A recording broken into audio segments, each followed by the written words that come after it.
Hello, Felicia.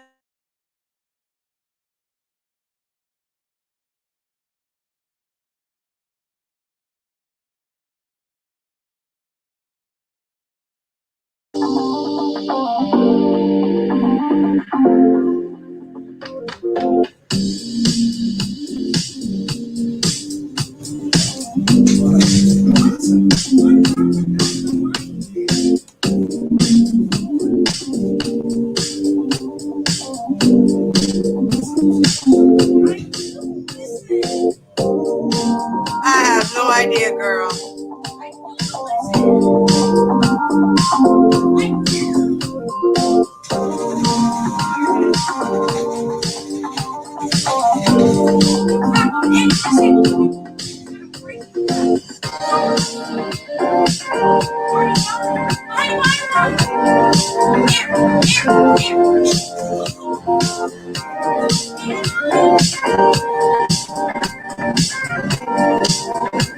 Good morning, everybody. Good morning, Yada Dada. Good morning, Felicia. Good morning, Michelle D. What's up, Mama?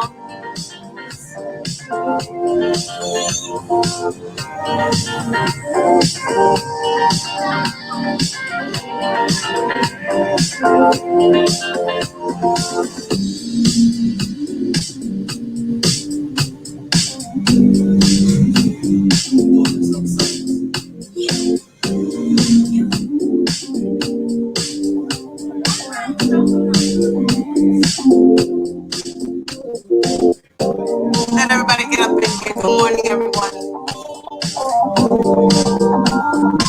Yeah, we got something in here new today.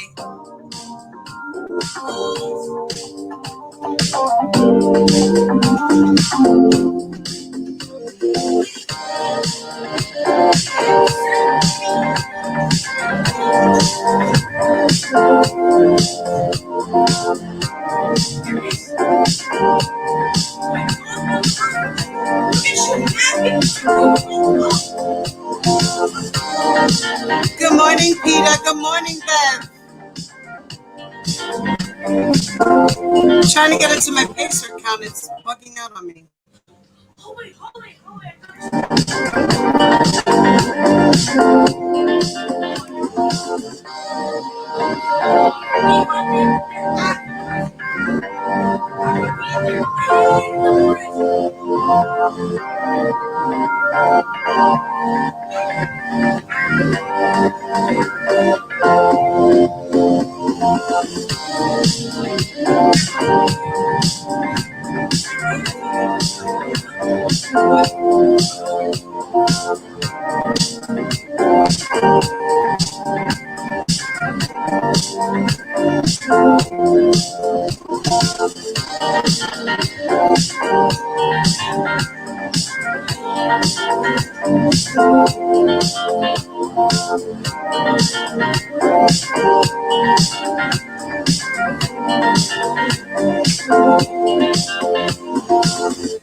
Hello, hello, hello. Good morning, everyone.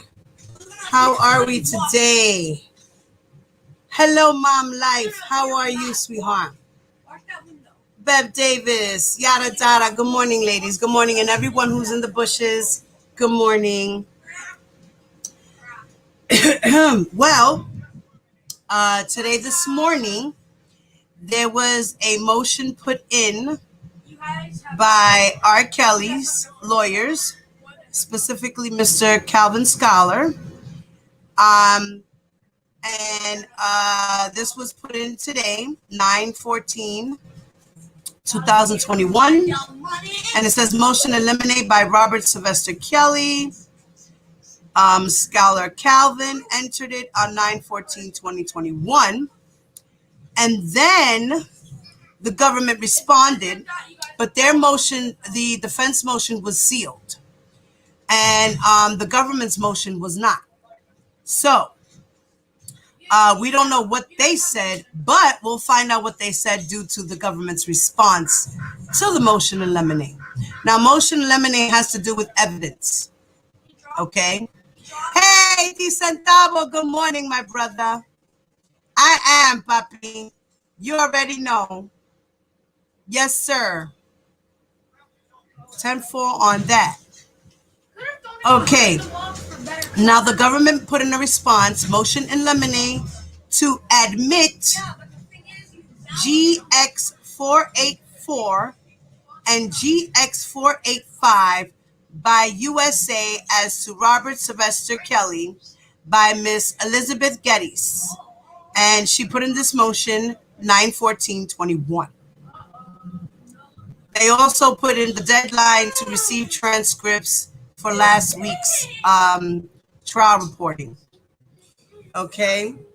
And people have until December 13th to get those transcripts.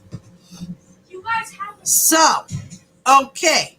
Now, before we get into those transcripts, guys, we're going to do a little recap of what happened the other day from our favorite news broadcasters, BNC. They're about like the only people who are reporting about R. Kelly on YouTube as far as like a media news broadcast goes. So let's take a listen and then I'll get into reading the motion. Okay. I'm going to go on mute, guys.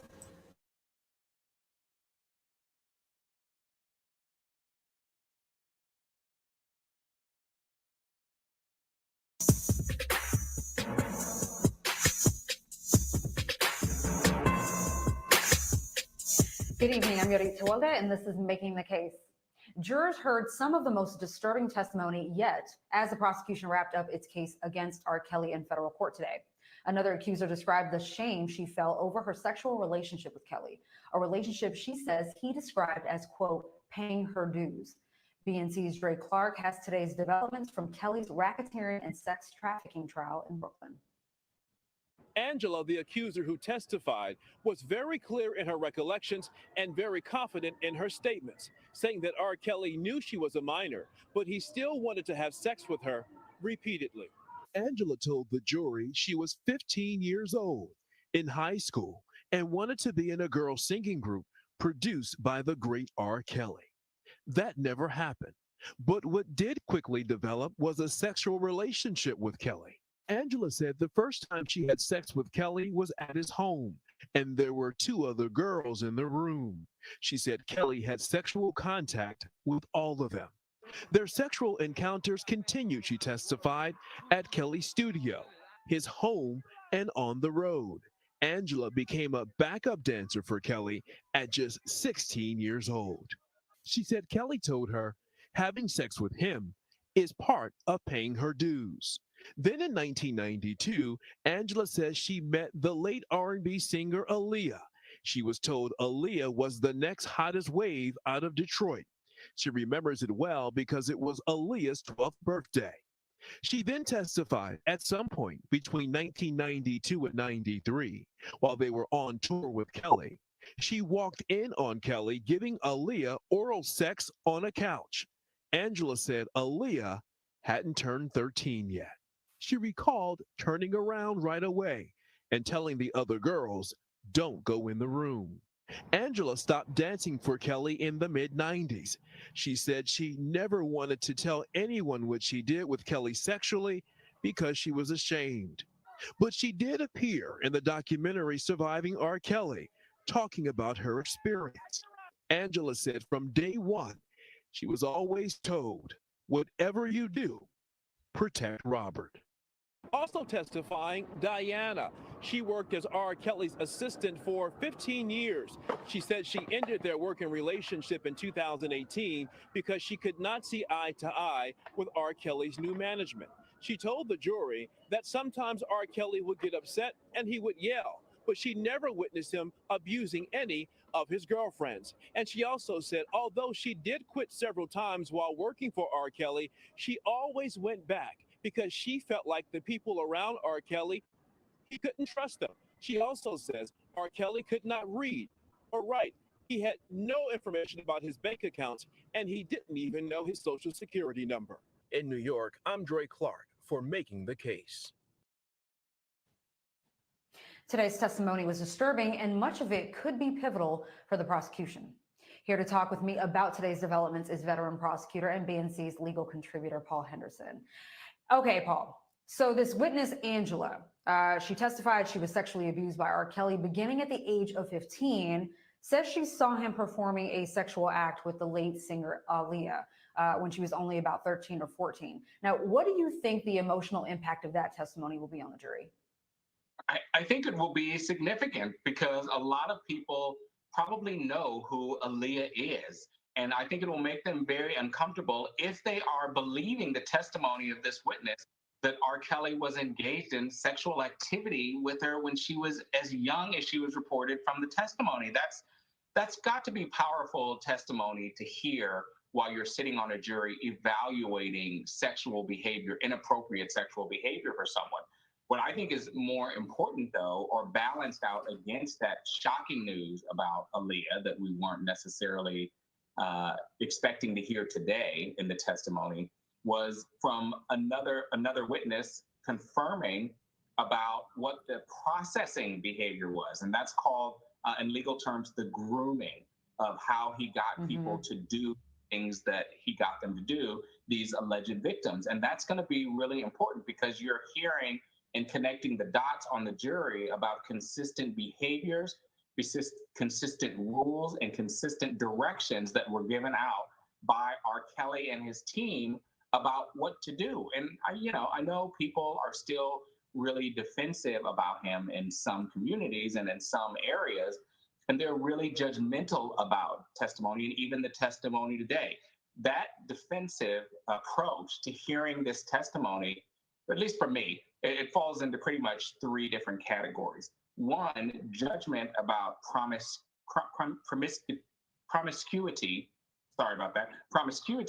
from fans and groupies that were engaged in willingly in behavior, even sexual behavior with R. Kelly because he was a celebrity. Two, that they were lying, but we have to put a pin in them lying because a lot of that lying was part of the package of the rules that they had to follow and the directions that they were given, independently of whether or not they lied to him about their age or not. And then three, the benefits that those folks received. And I'm talking about money, I'm talking about trips, and I'm talking about, in this case, actual work, because she was part of his team and given an opportunity to dance for him and work for him as long as she followed the rules. The bigger issue, though, obviously, is always, what did R. Kelly do and what did his team do? Because they told them to lie. They had them write out these fake narratives against their own family members and friends, and they were told to isolate, and all of these things did isolate them from their family and friends.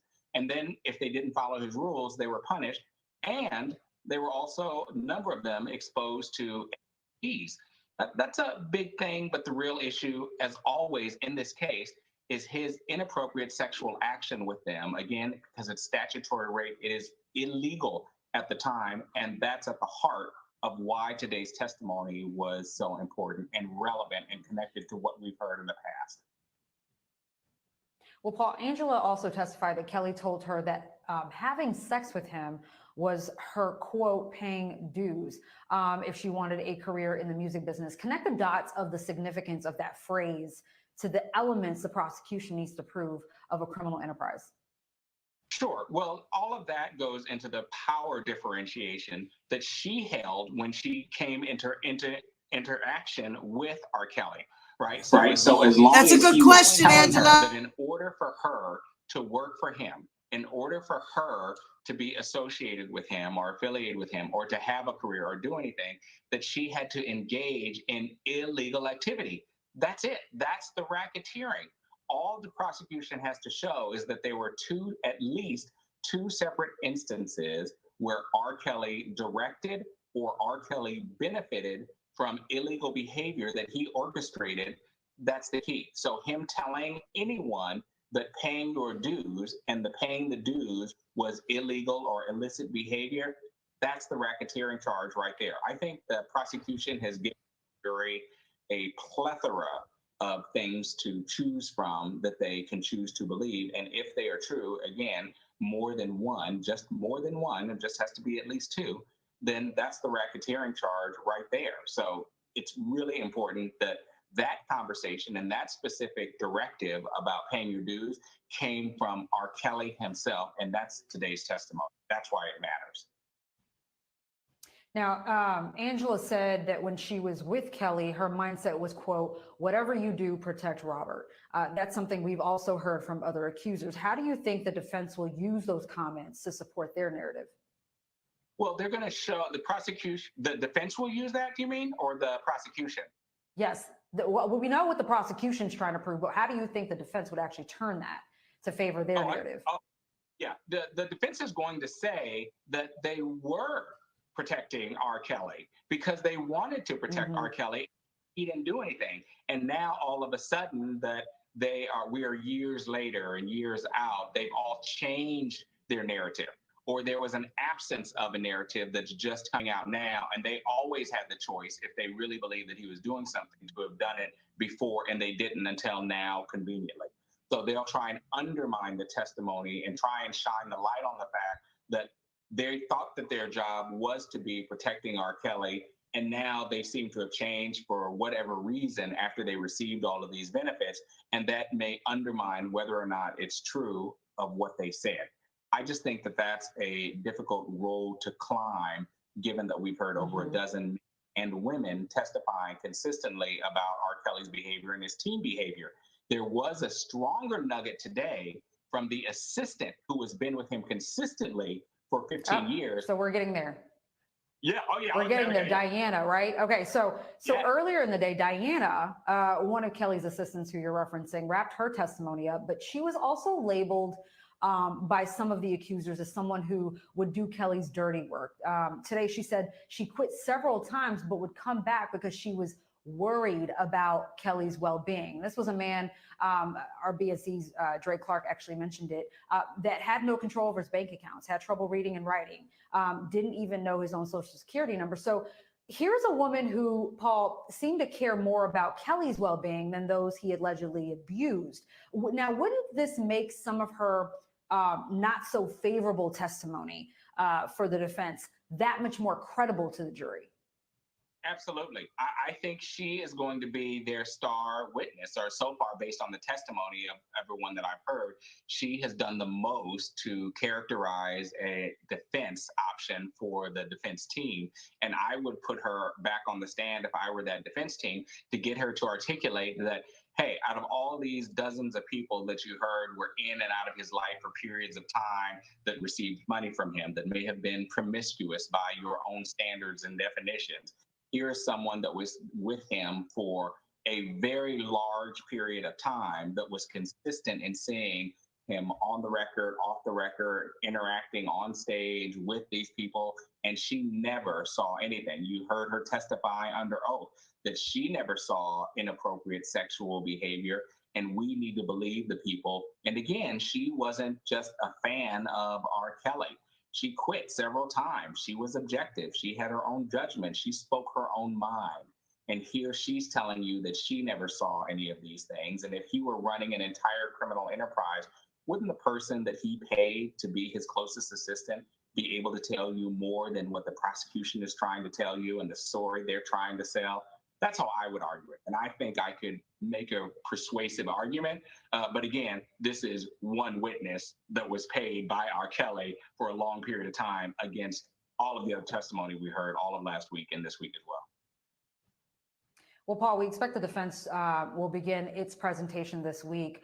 If you were consulting with the defense team, who should be their first witness and why?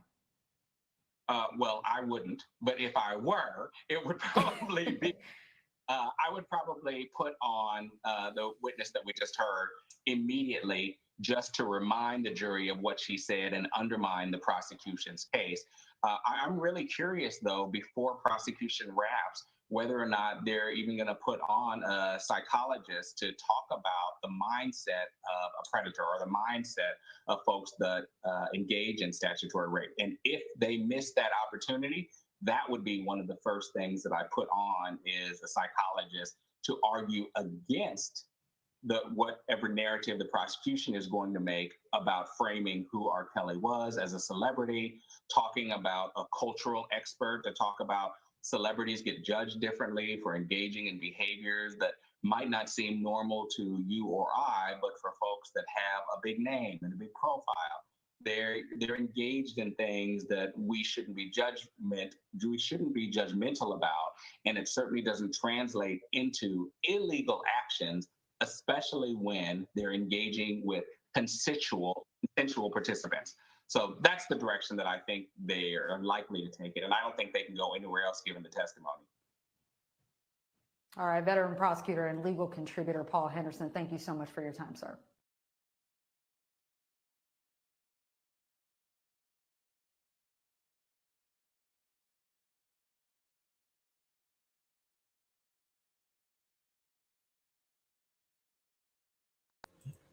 Thank you, Paul. Thank you, Paul. Thank you, BNC, for your news reporting. Thank you so much for keeping us updated on the RSK trial. And yes, Angela, to answer your question, that was JC. Hello, good morning again, everyone who just came in. Miss Lady Eugenia, hello, mommy. Angela Boone, hello, sister, how are you? Poo-poo! Hey, Poo-poo. Hi, mama. For those of you that are on the road and listening, good morning, good morning. Again, those in the bushes, hello. Okay, so we know that was JC who testified along with Diana Copeland, who was working for R. Kelly for more than 15 years. And as she said, she never saw any sexual abuse. Well, that's, because a lot of people didn't see those things because a lot of people were outside while R. Kelly was in the room with these girls. So the only people that know what happened were the people in those rooms. I need to get used to this. Yes, people might have seen girls come and go.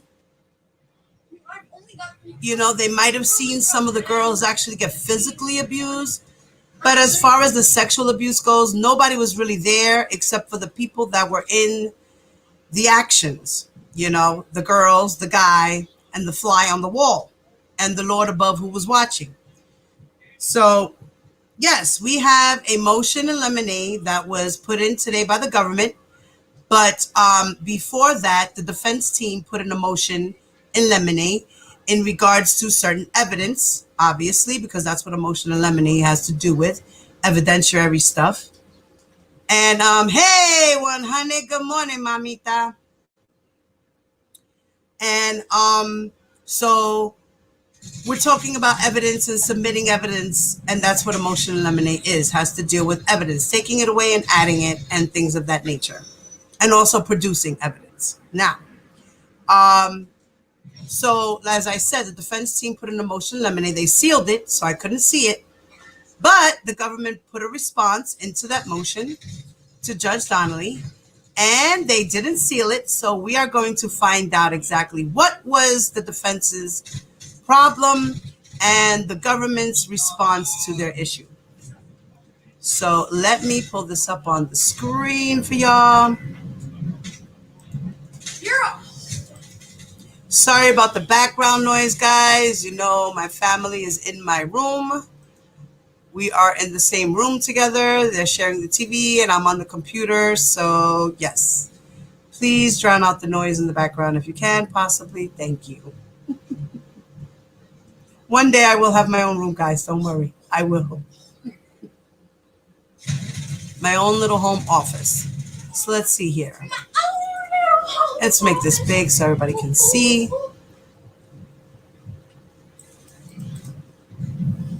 Okay. Let me. All right. 1 second. Let me.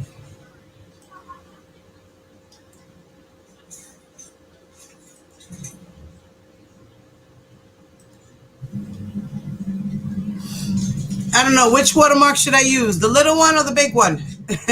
Maybe I'll use the little one. Okay. So, guys, I'm going to go off screen so I won't be seeing your comments, all right? Because I got to read the transcript. The motion, shall I say.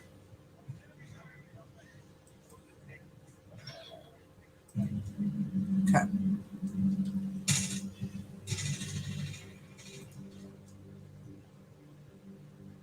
So as we know, the date is September 14, 2021. And this is to Ann Donnelly, United States District Judge. And this has to do with United States versus Robert Sylvester Kelly, docket number 19286 S3 AMD. And it says, Dear Judge Donnelly, the government respectfully submits this letter in further support of its motion to admit one video recording and one audio recording, both of which show the defendant physically and verbally abusing and threatening females. Boom! In your face. The government said, hold up, wait a minute, hold up, wait a minute. Nikki Six, what's up, baby? This is a new motion in limine that the government entered to submit evidence to present to the jury.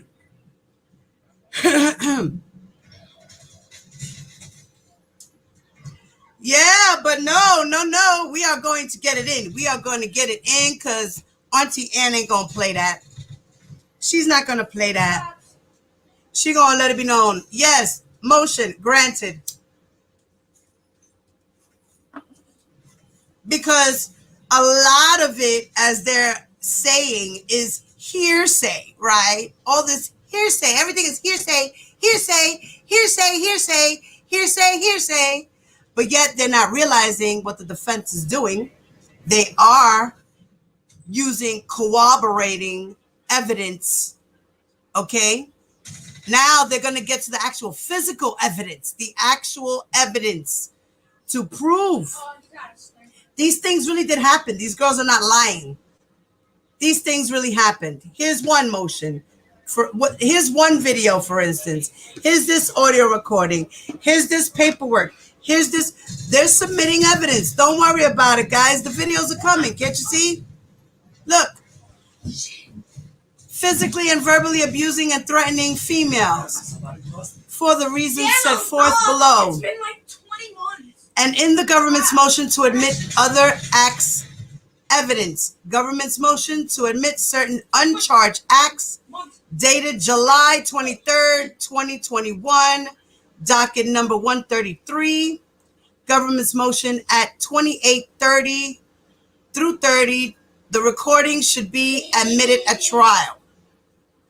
Okay, now remember the evidence that they were talking about, how R. Kelly, that they had a video in that motion stating that the girls were being physically abused by R. Kelly, that he put the camera down on the counter and recorded himself beating on the girls. Remember, we went through that when we did the, before the pretrial conference, the motion that was the indictment, the uncharged indictment that it had when all the Jane Does came about, and they were labeling all the Jane Does, and they spoke about the text messages and they spoke about the video. So now the government is asking to submit this video because that was part of the uncharged act in the indictment that they put out, right? No, stop running. Now, Stop. background, as we know, as set forth in the government's motion to admit certain uncharged acts, the government seeks to introduce experts of 2 recordings recovered pursuant to a search warrant at a storage facility used by the defendant. So this is part of the 100 devices that they extracted some evidence from. This is just a piece of what they extracted out of that 100 devices. Okay? The recorded excerpts show, one, the type of physical and psychological abuse the defendant employed to exert and maintain control over women and girls with whom he was engaged in sexual relationships. And two, his regular use of audio and video recordings to maintain control of females and protect the charged enterprise.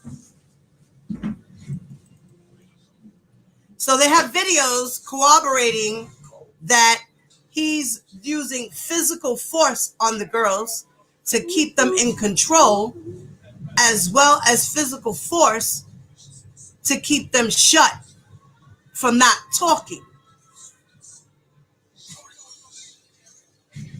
Government Exhibit 484, a video recording shows the defendant entering a room with two women in it and accusing one of the women of lying. The defendant can then be heard beginning to physically assault the women. He also directly threatens her. If you lie to me, I'm going to fuck you up. The actual assault is not captured on the videotape, as they are then out of the view of the camera. Okay, so at one point he's yelling at the girls, he's telling them off, he's cursing them out. Then he starts to drag the girl off the camera and beats her. But notably, the video appears to have been taken by a stationary camera mounted somewhere overhead in the room. The government has not identified either of the females depicted in Government Exhibit 484. Oh, wow. Boom. They don't even know who these two girls are. Wepa. I told y'all this was going to be mind-blowing. Mind-blowing out the sky, guys. Two girls they don't even know. The government can't even find them. How about them cran apples and cran apples? Huh? The government has not identified either of the females depicted in the government's exhibit. Let me get my drink. Sorry, guys.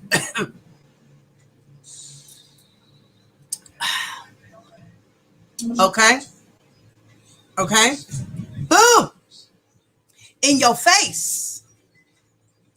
But the recording makes clear that the defendant is upset about a sexual act that occurred between two females. Strongly suggests that the defendant is in a sexual relationship with one or more of the females. A transcript of the recording is enclosed as Exhibit A. So remember, I believe we read that. We read that. We read the stuff that went on. I'm gonna go back. I'm gonna go back and see what. Yeah, I'm gonna go back. Now, in Government Exhibit 485, an hour-long audio recording, the defendant. Okay, in Government's Exhibit 485, an hour-long audio recording, the defendant, along with Enterprise member George Kelly, also known as Uncle June, also known as Uncle Bug and Junebug, who has been identified by multiple witnesses at trial, confronted Jane Doe number 20, and a woman whose identity is known to the government, about her purportedly stealing a Rolex watch from the defendant's residence. So there's also an hour-long recording, audio recording, okay, with the defendant and Junebug confronting one of the girls, Jane Doe number 20, about stealing a watch out of R. Kelly's home.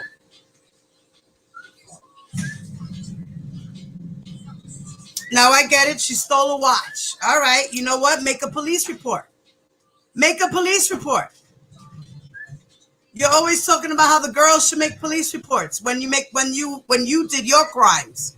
So why didn't you just call the police and report this crime? Instead, you decided to take the law into your own hands and beat her. And that's okay. That's okay. Okay. I'm confused. Mm-hmm. The government seeks to admit approximately 28 minutes of the audio recording. Okay, so they're only going to use 28 minutes of it. They're not going to use the whole hour-long recording. Then it says, at the beginning of the recording, the defendant told Jane Doe number 20 that he had cameras everywhere and said, "You know how I am with cameras." He then explained that he had cameras in my studio, my van, and my garage, of course. So that's what he quoted. He said he has cameras in his studio, in his van, and in his garage. And when a male in the room, believed to be George, aka Uncle June, right? Uncle Junebug.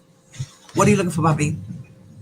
Whom the defendant introduced to Jane Doe 20 earlier in the recording by saying, "This is my Uncle Junebug." He added bug. I guess it must have said bug because it says bus. The defendant then made clear that he also had cameras on the bus. Oh, and he added the bus. Okay, so he added also the bus. Then, during the recording, the defendant also told Jane Doe 20 that his engineers had downloaded the videos that purportedly showed her stealing from the defendant. So the engineers were the ones who snitched and said, "Look, this girl's stealing from you." Then it says, in the recording, Jane Doe number 20 ultimately admitted to taking the watch. She took a t-shirt, earrings, and porn tapes. Okay, so can anybody figure out who Jane Doe 20 is?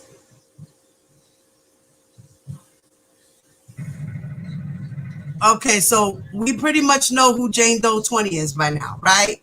If we're listening and we're paying attention, we know who Jane Doe number 20 is, right? Okay. So,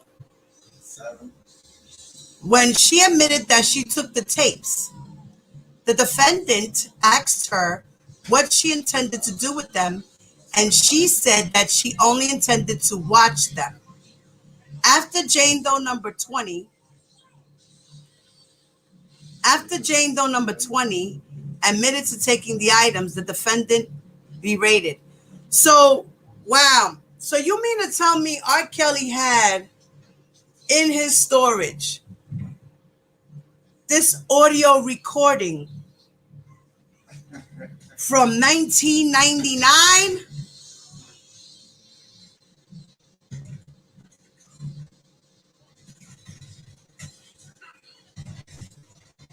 He had a lot of stuff in storage, huh? I wonder what other stuff they found. I'm pretty sure they found other stuff, but they're not going to use it, you know? They're going to try to nail it to him. So then it says that after Jane Doe 20 admitted to taking the items, the defendant berated, threatened, and physically assaulted her. he also imposed punishment on her. He accused her of hiding her face during a video recording he made of her and told her that she was going to have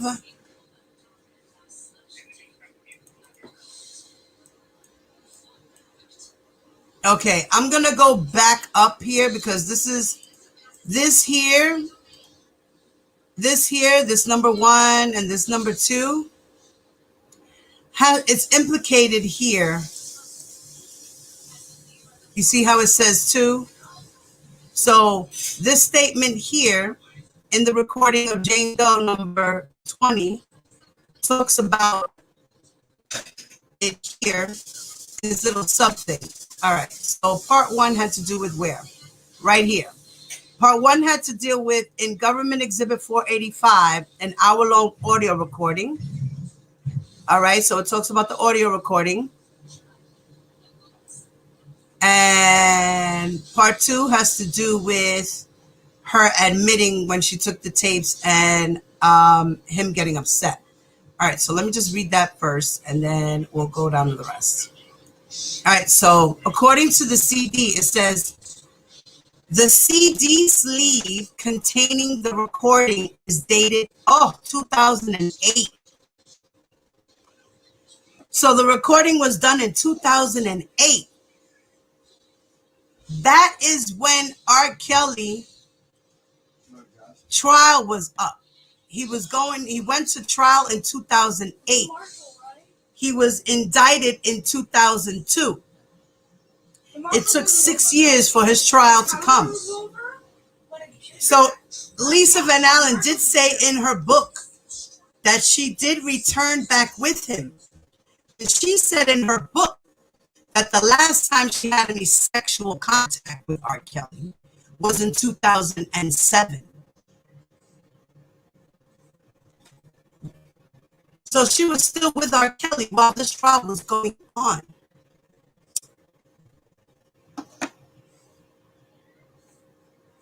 But the CD sleeve containing the recording is dated 2008. And in context, the recording appears to have been made on that date. While the defendant does not identify Jane Doe number 20 by her first and last name, he does use her first name and comments that they have been together for 10 years. 1998 to 2008 is what? 10 years. Now, Jane Doe number 20 met the defendant when she was 18 years old and a senior in high school in approximately 1999. And therefore, the 2008 date appears accurate. Moreover, the recording appears to have been made in the recording studio at the defendant's Olympia Fields residence, based on his direction to Jane Doe number 20 to go to the garage and other comments made throughout the recording. A recording studio the defendant used between approximately 2004 and 2011. Now, part 2 of that states that the government served a trial subpoena on Jane Doe number 20 to testify as a witness at trial and planned to call her to testify tomorrow. However, after the government played the audio recording for Jane Doe number 20 and Jane Doe number 20 traveled to New York to prepare for her testimony, she started to have panic attacks and appeared to have an emotional breakdown. Oh my God, for the sake of her mental health, the government advised Jane Doe number 20 that it would not call her as a witness at the trial. Oh my God.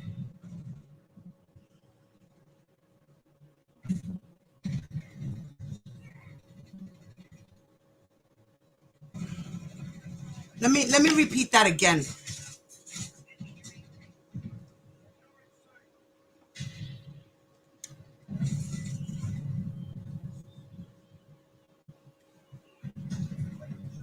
The government served a trial subpoena on Jane Doe number 20 to testify as a witness at trial and plan to call her to testify tomorrow, which is September 15th, because today's the 14th. However, after the government played the audio recording for Jane Doe number 20,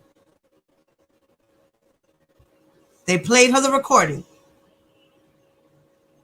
When they do that they prep you, you come down to New York and they prep you, to get ready that these questions are going to be asked from the government. How are you going to respond so that you get the correct response, right? They always prep you to make sure that you do things right and you don't,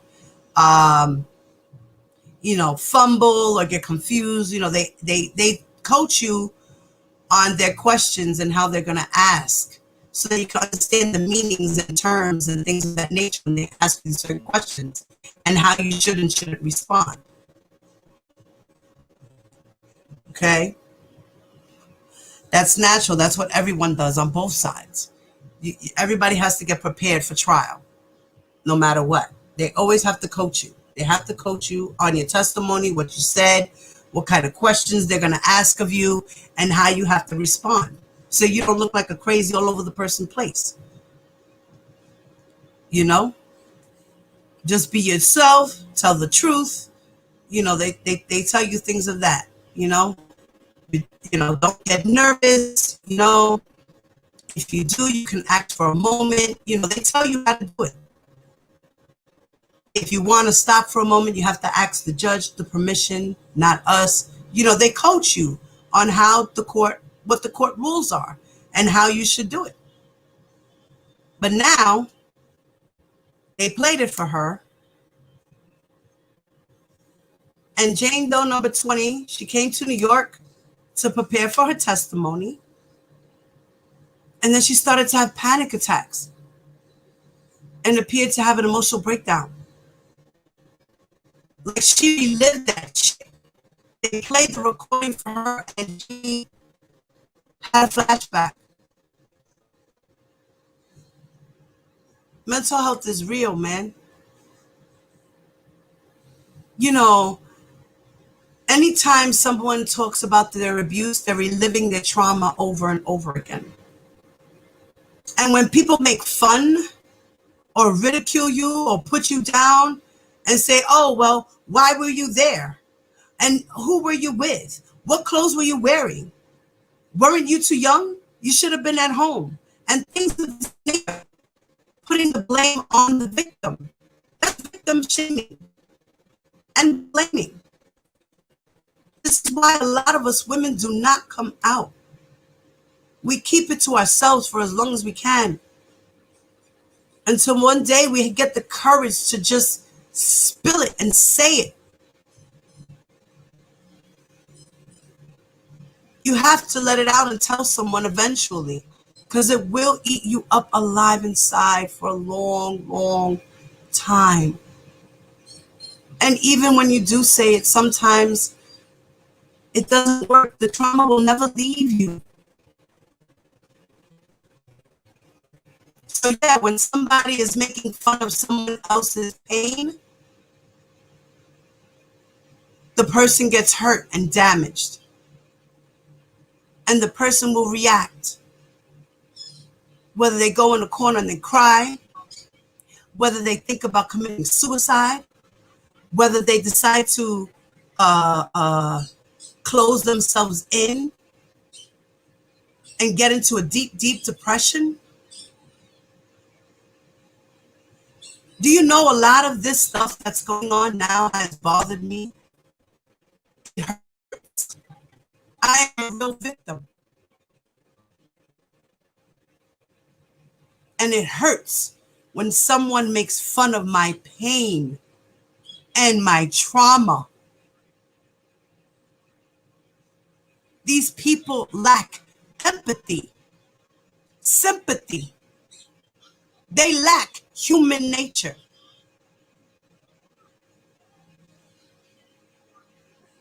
So am I wrong for going off at someone who's trying to make fun of my pain? I'm being taunted. It's okay to be taunted by my own people. Is that okay? Because I don't think that's okay.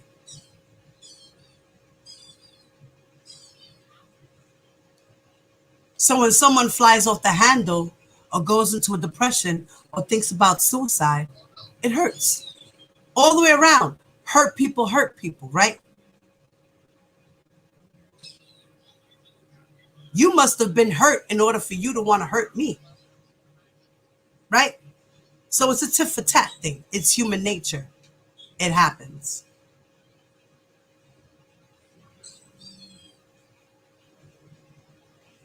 So we all have to be sensitive to this case, and I get it.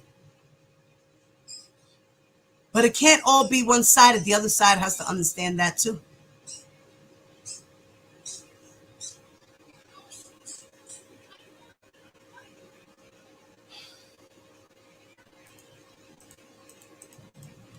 So now let's finish off. So that's what that is. So now Jane Doe number 20 is not going to be a witness at the trial.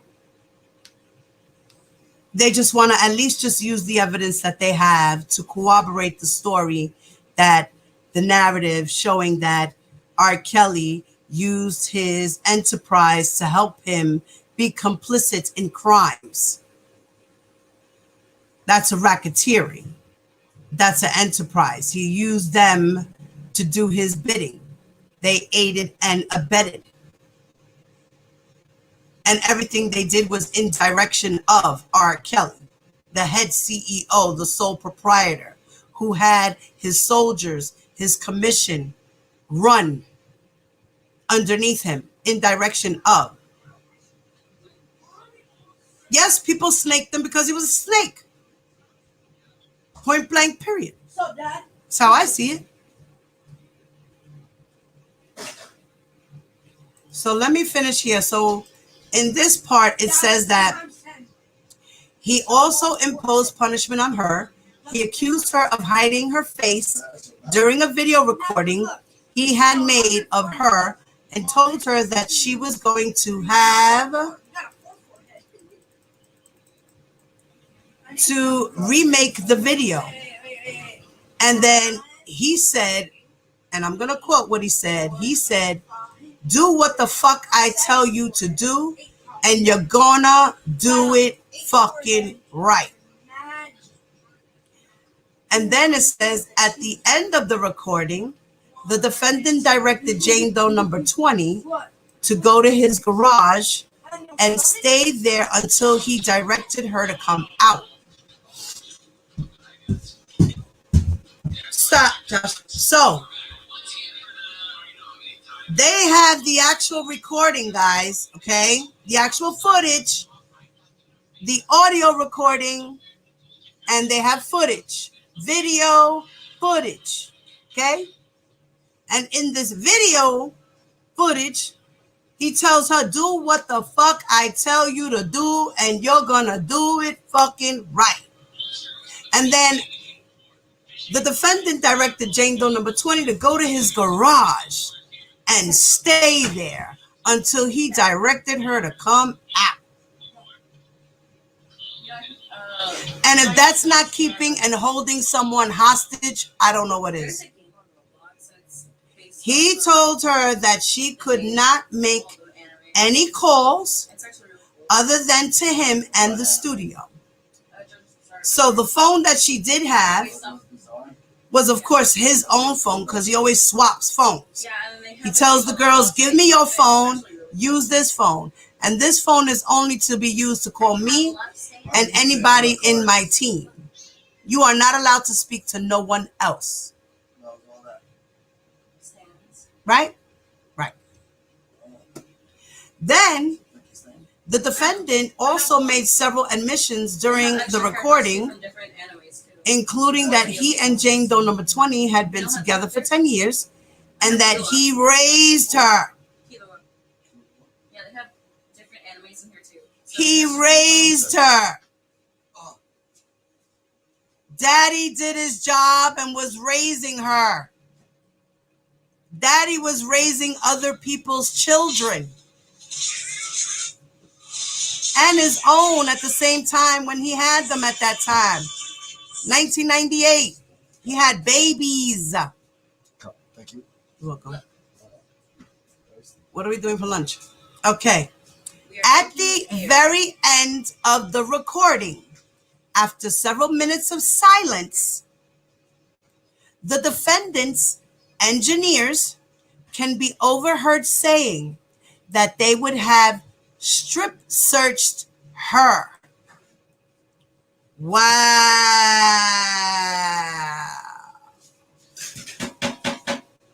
These engineers were being complicit to his crime by saying, listen, boss, you know, we would have strip searched her, man. That bitch, you know, she's stealing and shit.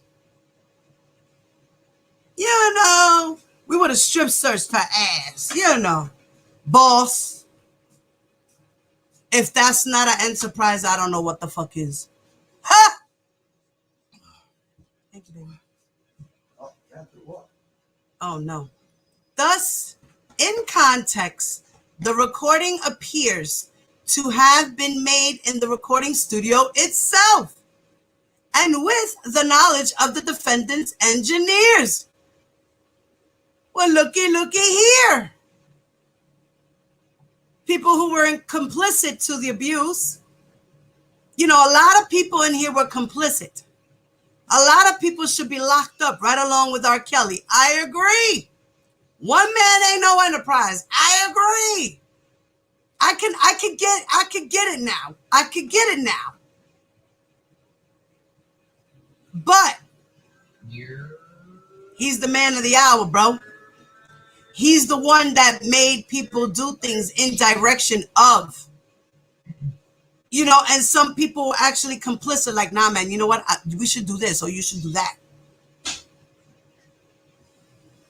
Giving him advice. Yeah, you should do this and do that. Yeah, fuck that bitch or fuck this dude over here and blah, blah, blah.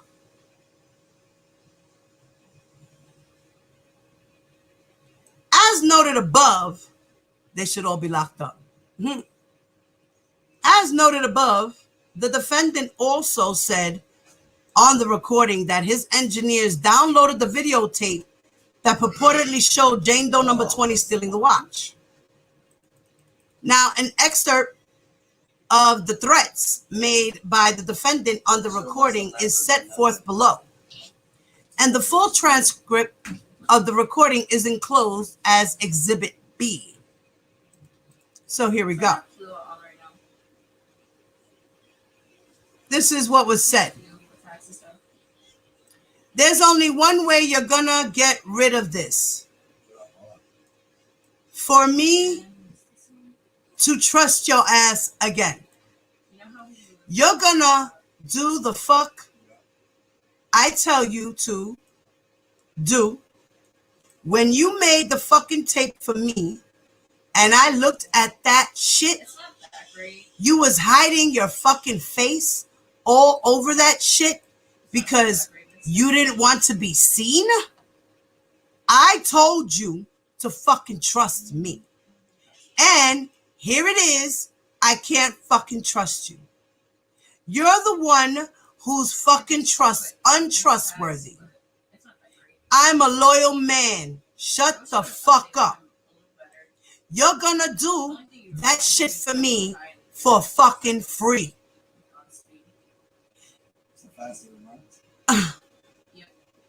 Treating her like a prostitute. Treating her like a prostitute. You're the one who's fucking untrustworthy. I'm a loyal man. Shut the fuck up. You're gonna do that shit for me for fucking free. And you're gonna tell me, people, that this man wasn't sex trafficking these women? Really? He was doing it for the sole purpose of his own sexual gratification and paying these girls like prostitutes. And yes, they were there because they were scared. And yes, they were there because you know what? They got used to it. They were groomed to feel that this was normal. This is the right thing to do for me, Mr. R. Kelly, because I'm a loyal man and I'm a superstar and I believe I can fly. And fuck you, you're a peasant. I am God.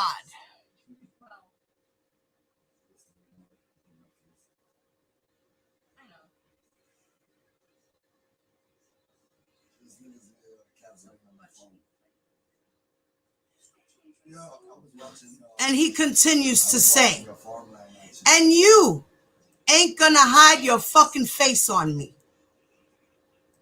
You're gonna do what the fuck I tell you to do. And you're gonna do it fucking right. Then I'm gonna gain my fucking trust back with your ass. Huh? Nice man, huh? He's such a great man. Beautiful man. Humble man. Sweet man. Who loves all women. Who gives them everything. As long as they are in his command. No, you fucking nigga up with your gallows.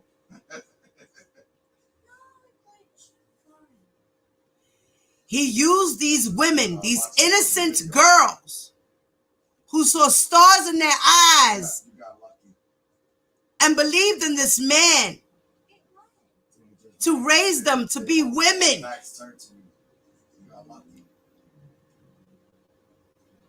I cannot.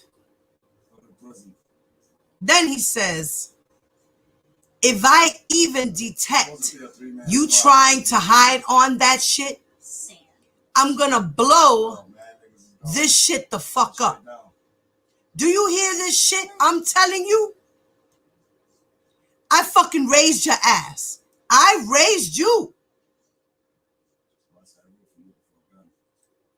Fucking murdered for doing shit like this. Shut up. Shut the fuck up. You're gonna do this shit fucking right. He even threatened her that she could be murdered for doing something like that.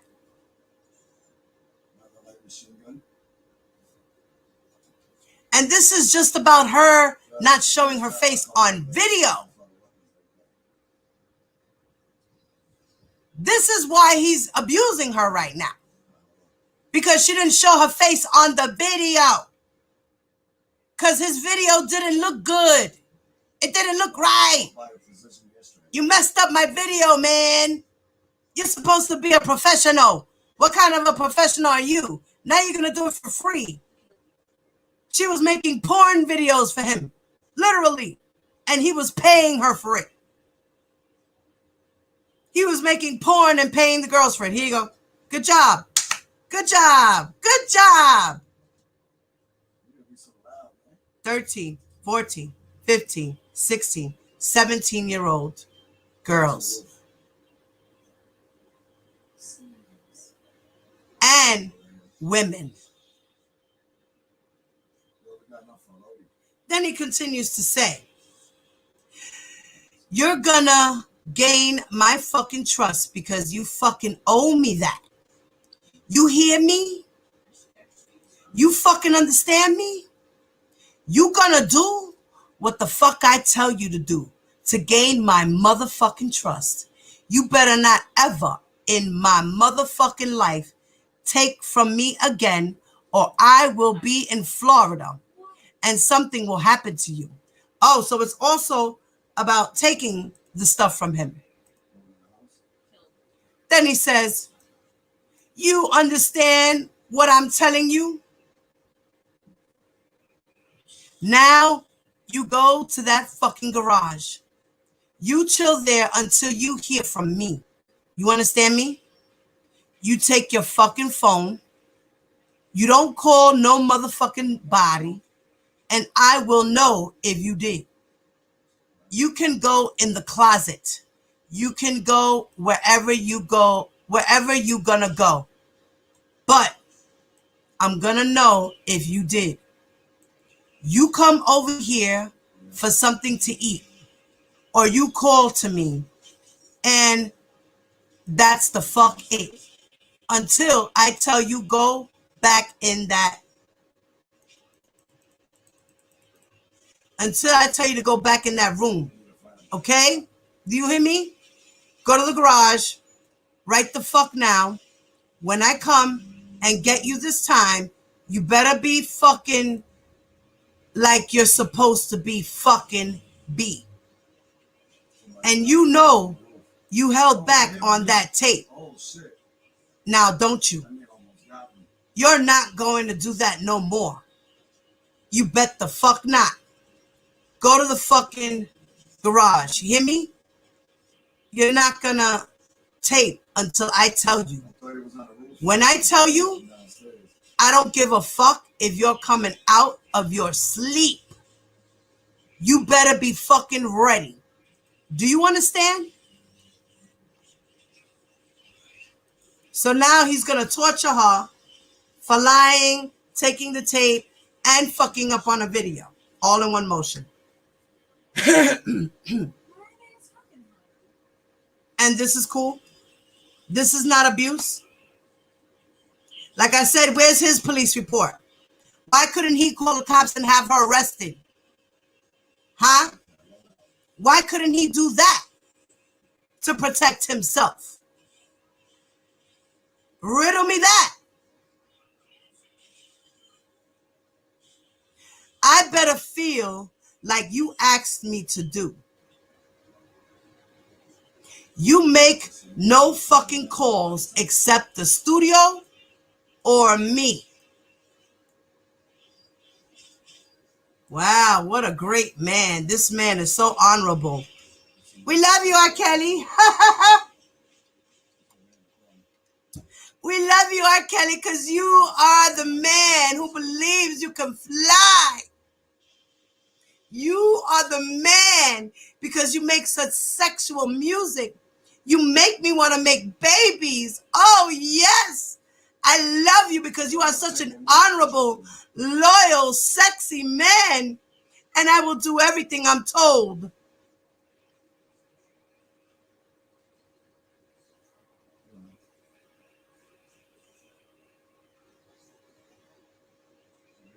He did these things to minors is the problem I have. He took advantage of minors because he knew he could do it. It's easy to get a young girl. They're very impressionable. They were willing to do what they were told because he was enticing them with money. Don't you get it? And he used physical, verbal, and emotional assault. Coerced them. He groomed them. He disciplined them. He was daddy. Big daddy. And these girls got swept in. I mean, a grown woman could get swept up into this too. Some women don't have that same mindset that other women do. Some women will stand up and say no, and some women will go, yes, because they get mesmerized. Some women don't get mesmerized. Some of us do. Some of us don't. That's just how the world works. I don't understand how people can't see that he used younger women because of the fact that he knows that they could be mesmerized on sight. Some older women are not going to fall for that. Even young ones are not going to fall for that. Depends on where their mindset is. It all depends on maturity and reality. Some girls are mature than others, and some just aren't.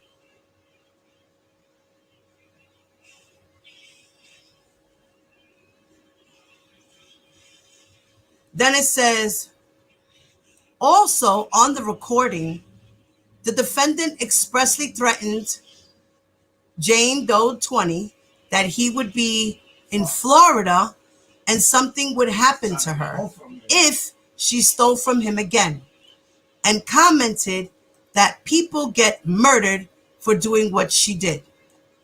Finally, Kelly is overheard directing the woman to go in the closet and to go to the garage and stay there until he gives her further instructions, and instructing her that she would need to be re-recorded something at his direction. Notably, the recording demonstrates, in the defendant's own words, precisely how the defendant isolated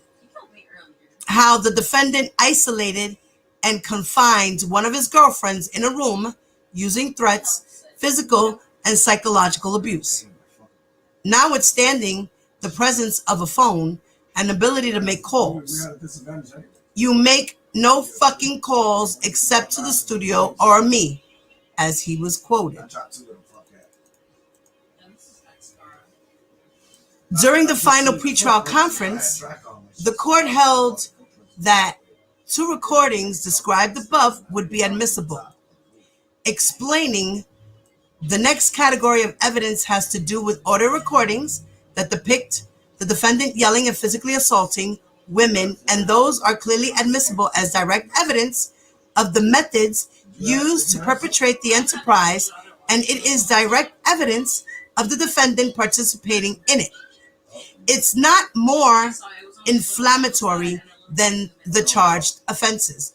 In fact, it is evidence of the charged offenses, and so that is admissible.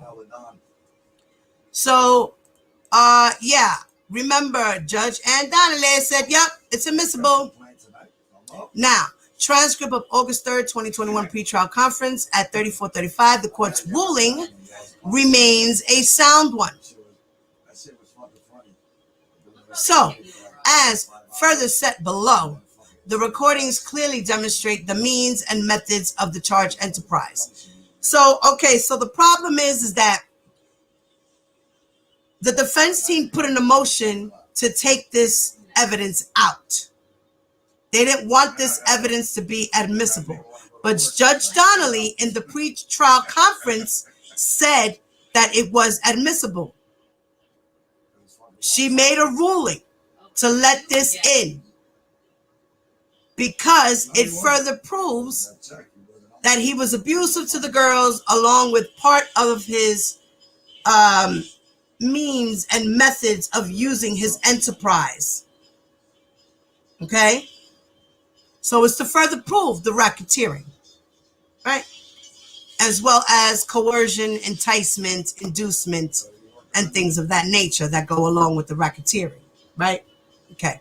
Now, the defendant's participation in the enterprise and the participation of other individuals, including those employed by the defendant in the enterprise.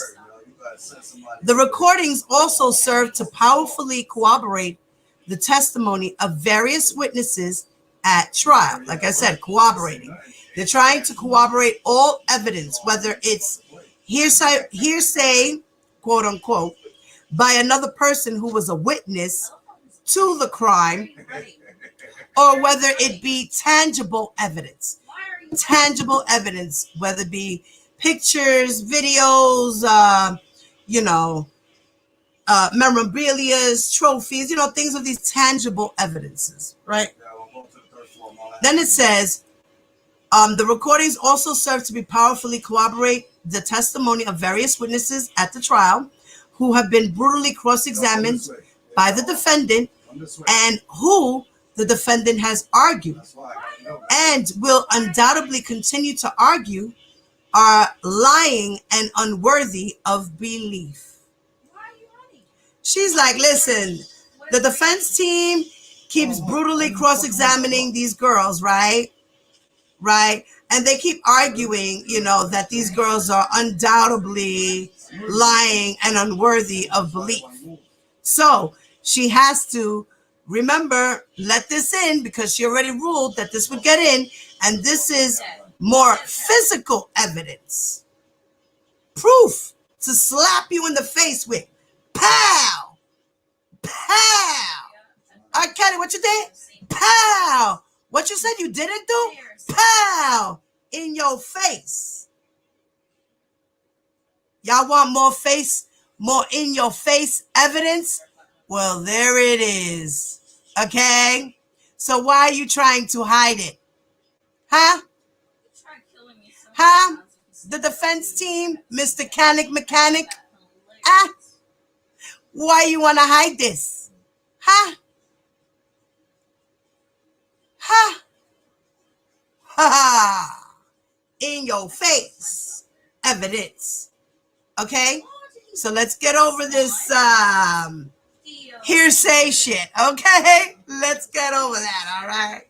All right, because we're about to slap you some more with some more stuff.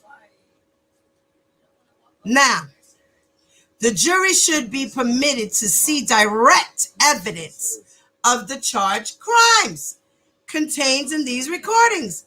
I agree. Yes. Yes. Good game. Good game.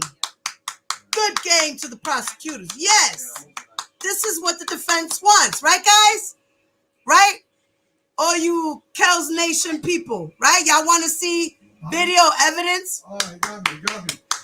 The prosecution is here to help you. We shall see. Okay? Okay? High five, prosecutors. High five. Elizabeth. Yes, Elizabeth. Yes. Now, the jury should be permitted to see direct evidence of the charged crimes contained in these recordings, which consist of the defendant's own words. Wow, his own words, guys. His own words, y'all. And actions. Woo! Woo! Actions. Woo! Things we can see. And which include the defendant berating, threatening, directing, and confining one of his girlfriends in the same manner the other witnesses testified that he did to them. Wepa. Okay. Oh, yes. This is good stuff, guys. I got the juice. You know, I could have done this for members only, you know. I'm thinking about starting to do that. I think I should start just dropping this shit for just members only. You know, I think I should. I really do. I think I'm going to start reading the transcripts and doing these types of things for members only. I think I am. I don't know. What do you think, guys? It's only $2 a month. What do you think? I don't know. What do you guys think about it? What's going on? Let me see. Let me go into this chat real quick. Let's take a break for a second. Let's take a break before we go into the discussion. Let's see what y'all saying over there. All right. And I'm going to say hello to everyone that I see. Okay. Remember, my chat can only go upward for so far. So I could only see but certain people's names. Blade! What's up, mommy?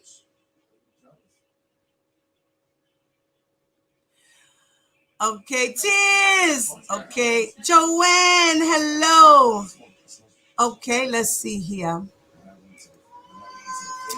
Let me ask my family something over here. How do y'all really think this trial is going after all the testimonies? Seriously, for the prosecutors, put a 1 in the defense, put a 1 for the defense, and put a 2 on how you feel.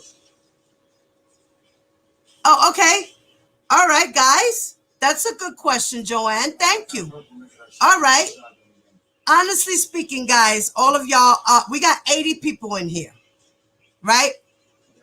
If I could at least get 80 votes, y'all ain't got to make comments behind it. Just jump in and give me your number, okay? Give me a 1 in the chat If you think that the prosecutors are doing a great job, I see my service is going in and out. Oh, wow, guys. I'm so sorry if my internet might be acting a little wacky. I'm noticing it now.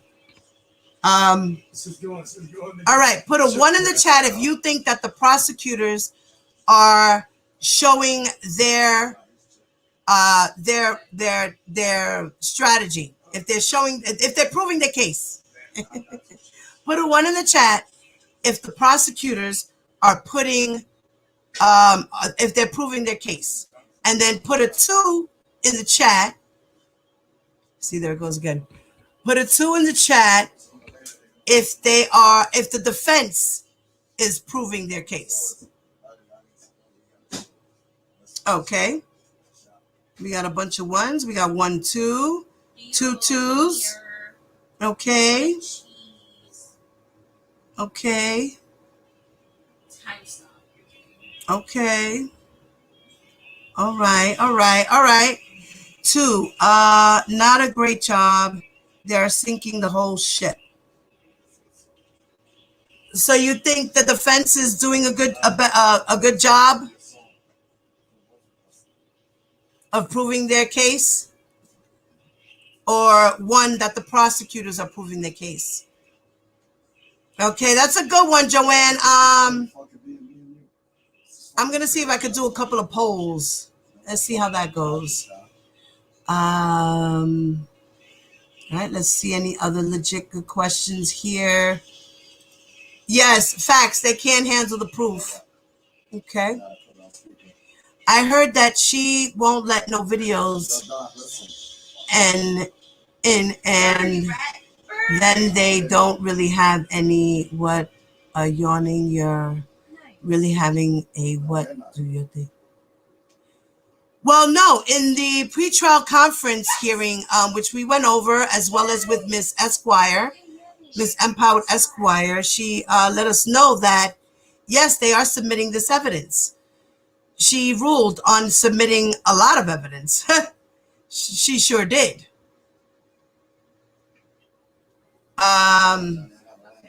Okay. Yes, and there is forced labor. Exactly, Tupac. Exactly. Go on. Yes, good morning again, Miss Take R. Kelly, Miss Lynn, hello. Karen J, what's up, mommy?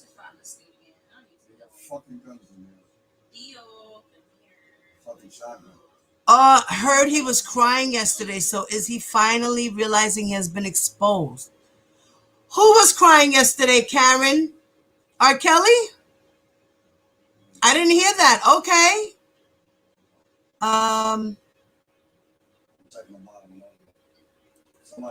All the charges they charging the monster R. Kelly with, he did it. Yes. Okay, let's hope and see. Shaw Baby says, does anyone ask where is his wife when he with all these women? You know, that's a very good question. You know where his wife was? In another house. His wife was in another house. Okay. He always had these women apart. His wife at the time was somewhere else. So she never really saw the girls. The only girl she did see was Rashana, according to her. You know, but who knows? A lot of people are covering up for this man. They are still to this day protecting him no matter what. You know, a lot of people do have still love for him. No matter how mean they think he is. Yes, there are good times. We're not going to deny R. Kelly that he's a total monster. I'm pretty sure he's a good human being. Yes, he has his good days. He has good days, but he's mistreating women. That's the case. We're not worried about how good he is as a friend. We're talking about how bad he is as a boyfriend and what kind of a man he is as far as looking like a predator who preys on young women. And as looking at him as a man who also is using his success to get these women and to use his power to control people around him in his circle, period. And he's done a lot of crimes. And people are complicit with him. And I agree, these people should be arrested right along with him. And yes, he is sick. Oh my God, am I that loud? Sorry. Honey, I think you need to put some headphones in, babe. I'm loud.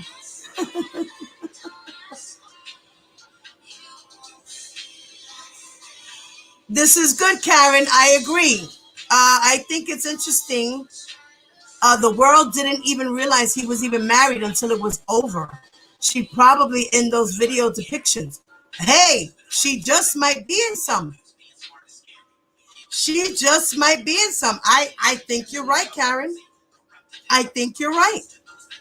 And it's true. Nobody knew he was married until they were getting ready to get a divorce. We didn't even know he had kids. He had 3 children.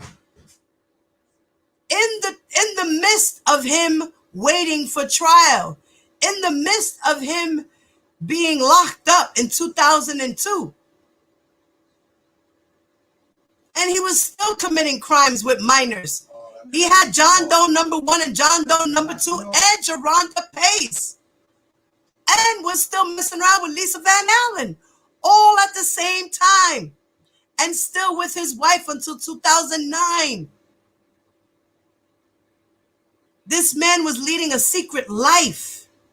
And people helped him to keep it secret as possible as could be. Money is power. And when you have power, you get respect. Let's see what else you guys are saying. Robert, what's up, Robert? Robert, Shaw baby. Hello. Once again, guys, Karen J is in the building. Right. Hey, Nicole, how are you, mamita?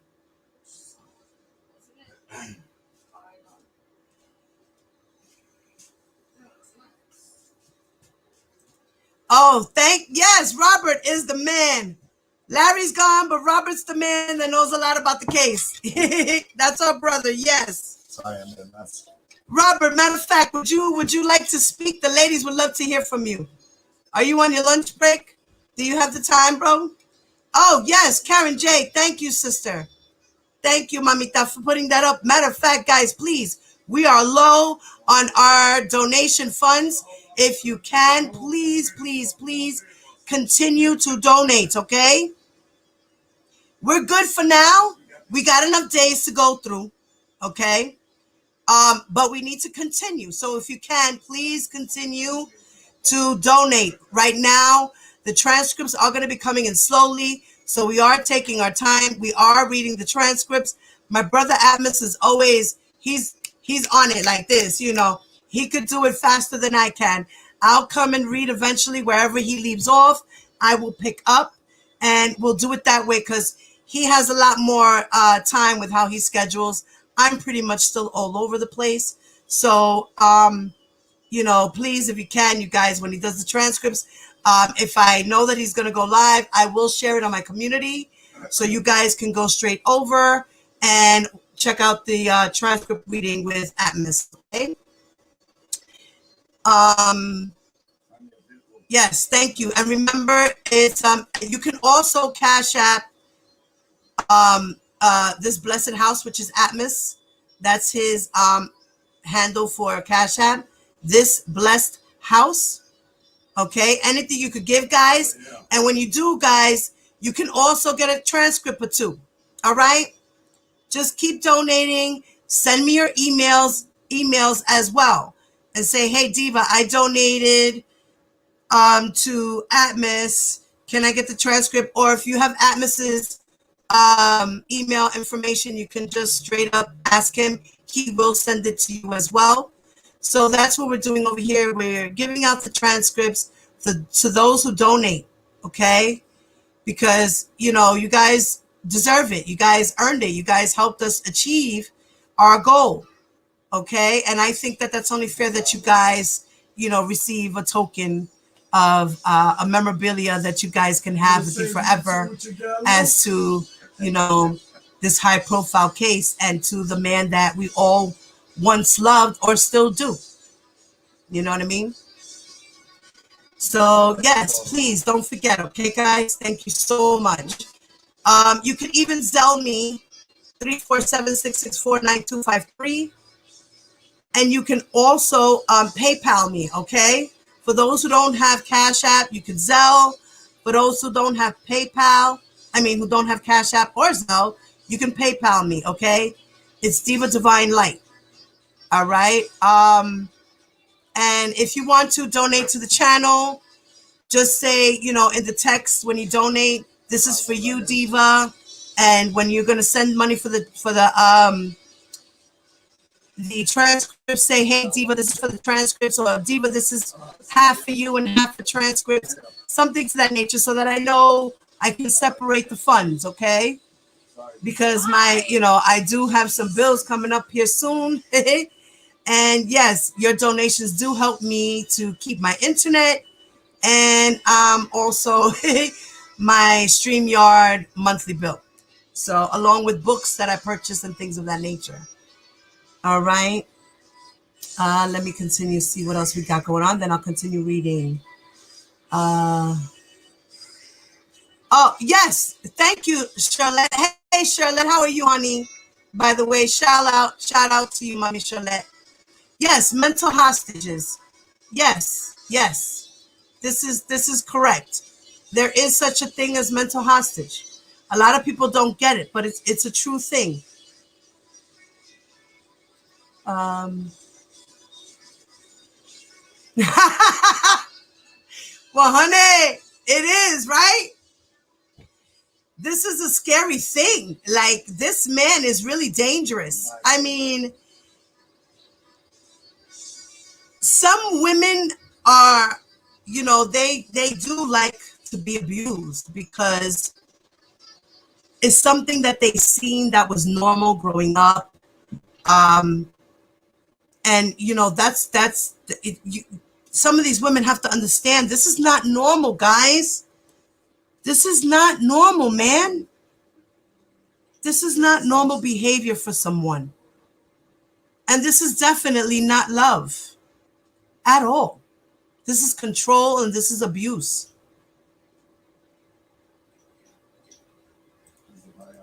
Show Baby says, that might be RL if was her. I would have panic attack every hour. Yeah, you know, actually it's JC. It's JC, Shaw Baby. It's JC they're talking about. Yeah. Okay. So it says, yeah, that's what I thought, but they said she was 18 when she met him. Right. She was 17 when she actually met him. Right? That's what she said in her story. You know? So, but maybe when they look back at the timeline, who knows? They might have misprinted it. That might be the actual timeline. You know what I mean? They're the investigators, right? Who knows? She might not have remembered and thought that she was only 17, but in reality, she was 18. Or just turned 18 and forgot because she met him at 17, but then turned 18. You know what I mean? It's a lot. You got to understand, a lot of women, or anyone for that matter, that goes through any type of trauma, and it happened years in the past, you don't remember specifically every time you went through something. You don't remember exactly what date, what month, what year, what time. You say, well, I think it was, I think I was 17, and at 17, I think I was maybe it was 1998. I don't know. Maybe I was 18. Let me go back and. Oh no. Well, okay. If I do the calculations, I was 18 at the time, so I might have been 18 or 7. You know what I mean? Like, you can't blame a person for forgetting because, like I said, a lot of us, we put it in the back of our minds, so we forget.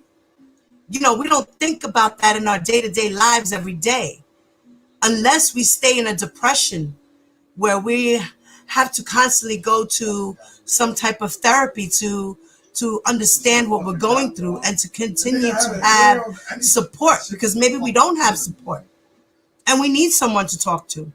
And the things that we really went through really, really bothered us. Not everybody reacts the same. People go on with their lives, they forget it, they put it all the way out. They go, abused? I don't remember being abused. I was never abused. I don't think so. I don't remember that. It really happens. Psychologically, these things happen. Hi, Diva Time. What's up, mama? Yes, he ain't shit.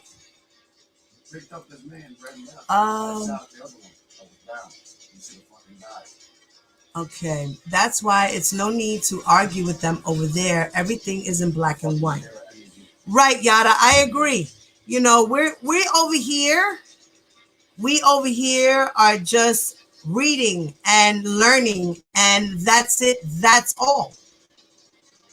Yes, please, guys, don't forget to hit that like button on your way in or on your way out. Or you could just jump out and jump in, and you could do that real quick. Like, it takes 2 seconds of your time. I got 76 people in here. I'm pretty sure y'all all interested in what I got to say. So please smash that like and share. You guys are helping me grow by sharing. Share. I have done great numbers in these past 2 months. Guys, continue to help me to grow. I appreciate it. I will always continue to give the best of my knowledge of the information that I have and to spread awareness to you guys in the best way that I can. No, I'm not a rocket scientist. No, I don't have degrees. I don't even have a GED. But you know what? I'm pretty darn intelligent. Okay? And that's just naturally.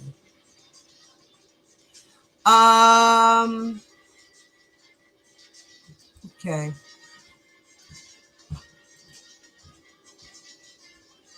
When's your live gonna be done?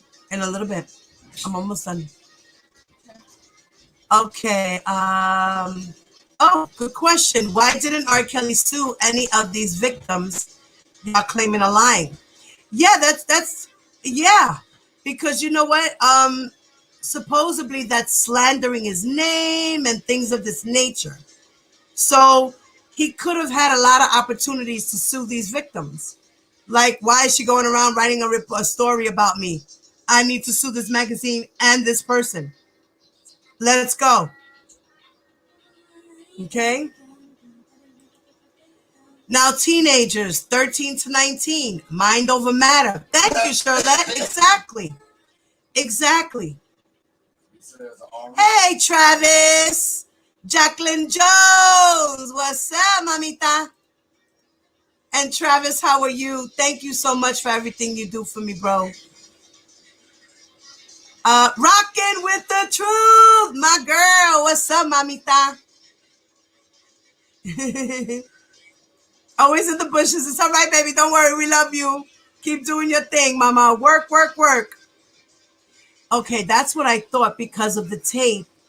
But she was 17 when she met him. They said in this document the person was 18 when they met R. Kelly and a senior in high school. Yes, exactly. They did. So like I said, it might have been that they figured out the timeline for sure. And she might have been mistaken. It happens, guys. It happens. Gold, wings, tears, OCOV, Reverend Fat Boy. What's up, my family? OCOV in the building. Okay, West Coast Bella. West Coast Bellas. Hello, ladies. That's a good one. Pimp tactics, mind manipulation. You see, this is what Sky was talking about on her live and stuff that night too. And yes, it is pimp tactics. I did a whole thing, a live about sex trafficking and the glossary terms for sex trafficking. And yes, R. Kelly, it's like he read the blueprint for sex trafficking and being a pimp. I swear to God. He watched too many pimp movies growing up, I think. You know, and that young lady Skylife was saying how, you know, people out there in Chicago, that's all there is, that they even have them pimp balls, like those balls for pimps and stuff. They really do have those things, you know, and, you know, it's normal in the state of Chicago to have sex with little girls and grab little girls off the streets and sex traffic them and turn them into prostitutes. And this is the normal life of Chicago. And people in Chicago have come to accept it. That's why some of these people don't get it. That's why some of these people don't get it, because this is normal in Chicago. And that is sad. I feel sorry for a lot of these people out here. Just throw the whole Chicago away and start all over again. Papi, Travis, we are reading a new motion that came in today by the government to let in some evidence. And the evidence is regarding to Jane Doe number 20, who we all know as LVA. Okay? And we just found out that she won't be testifying because she had an emotional breakdown due to her watching the video all over again. And I'm pretty sure people are also in her DMs and things of that nature and harassing her. My advice to all you young ladies who are on social media, who are part of this trial, get off of social media. Shut down your channels, shut down everything. Do not pay attention to social media. Social media will break you down. Don't let it do it to you. It's a demon. Please, guys. Ladies, just, I beg of you, all you ladies, don't watch it. Don't listen to it. Don't. When you're going to come to testify, you guys testify. Do what you have to do. Get in there. Get out. Continue to live your lives. When this is all over and it's down to the verdict, may you ladies get justice. That's it. That's all we can hope for, is that this man does get time for being the predator that he allegedly is and has been for many, many years. If he is guilty, lock him up. If he's not, it is what it is, right? That's all we can say, is that justice, for me, is a tricky situation. A lot of times, I don't get it. The law is the law, though. And especially when you do trial by your peers, you know, you just have to hope and pray that these people really see through things for what they really are. You know, that they have logic, they have common sense, and they're going by the law. They're going by the law. They have to go by law. They cannot put their personal feelings into it. And that's very hard to do, especially with a trial like this. You know, there's a lot of shocking moments in this trial that make you go, that make you go, that make you go, oh my God. That make you go, this is so sad. That, oh my God, this man is a monster. You know, there's a lot of mixed emotions. But the jurors were told specifically by the judge how to charge, what they are to look for, and not to put their emotions personally into the case. They have to just go by law. Let's see what happens, guys. We still got a couple of more weeks to go because the defense team is up next. Let's see what we got here. And it's not the parents' fault that some teenagers are stronger than others. Exactly. Exactly what I was saying. You know, you got some rebellious teenagers here. You know, you can't always keep a leash on your kids, man. You get into an argument with them, now all of a sudden they run out the crib. Are you going to go chasing behind them? They're like 16. Why am I running behind a 16-year-old? If she's not back by 12 o'clock, I'm calling the cops. That's the best you could do. Call around and say, listen, this girl, she's running around. Let me know if she came to your house, okay? Listen, she's running around. We got into an argument. Please, if you see her, you know, just let me know that you see her, that she's okay, all right? That's the best you could do. It usually takes 24 hours for you to even claim a missing person. Kids, you can say right away. But at times, you still have to wait the 24-hour period. It all depends on the state you're in as well. That's why I said the law is a funny thing, and it's very, very tricky. Wings! I love you, sister. Yes, I agree. Some parents knew and they could have done more. Now, for the parents that knew and that were complicit to what R. Kelly was doing with their minor children, they condoned it. They were gaining stuff from it. Like Valerie Payton, Rashana Landfair's parents. They were allegedly there, right? Aaliyah's parents were allegedly all there. They were there day in, day out. The parents knew R. Kelly. R. Kelly knew the parents. They were having barbecues, cookouts, things of this nature. Like he said, some of them parents sold them daughters to me. He just admitted to the world that, yes, you know what? Some of these people fed them to me because I'm a disgusting piece of crap. And they figured, well, you know what? If I could get more money by giving my daughter. Now that is disgusting. Now those people, those parents should be sitting right there next to him. Right next to him. Right the fuck next to him.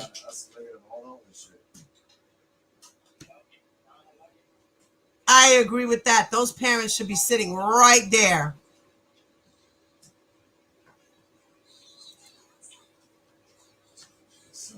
Yes, a lot of people could have done more. And I agree. You know, they could have done more, but they didn't.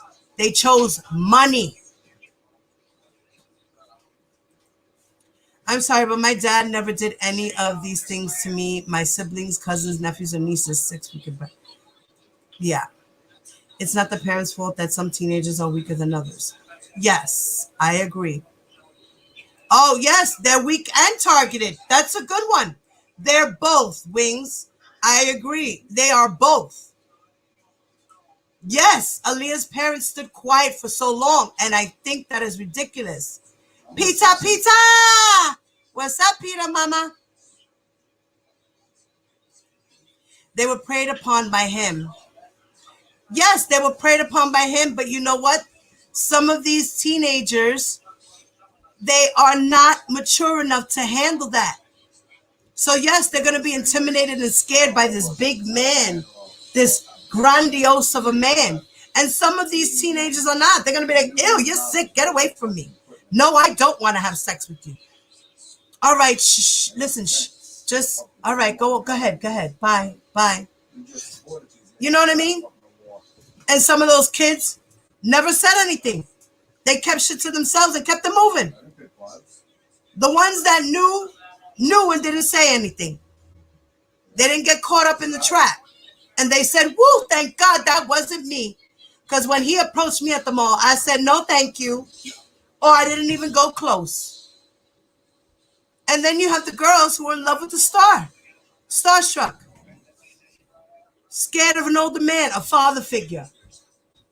You want me to call you daddy? Oh my God. He wants to be my dad. That means he's going to take care of me, right?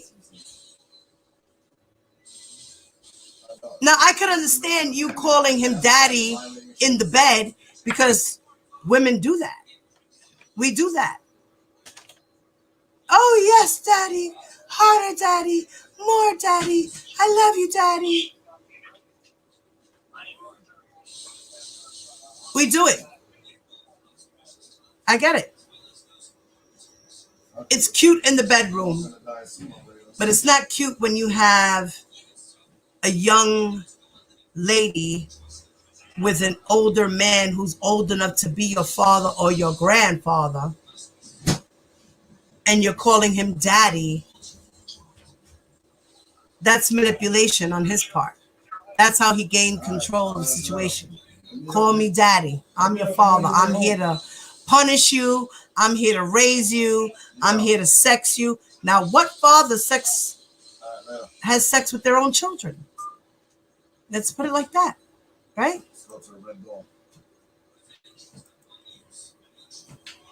Right, exactly, Blade. Money talks, shit walks. That's a fact. That's a fact. If she would have spoken up, we probably wouldn't be here now. Thank you. We probably wouldn't. Or who knows? Because he could have done that in the past, got 15 years and came out and continued his shenanigans. You know what I'm saying? He could have went back. He could have either turned around and fixed his life by having his own punishment back then, or he could have came back out and continued his shenanigans.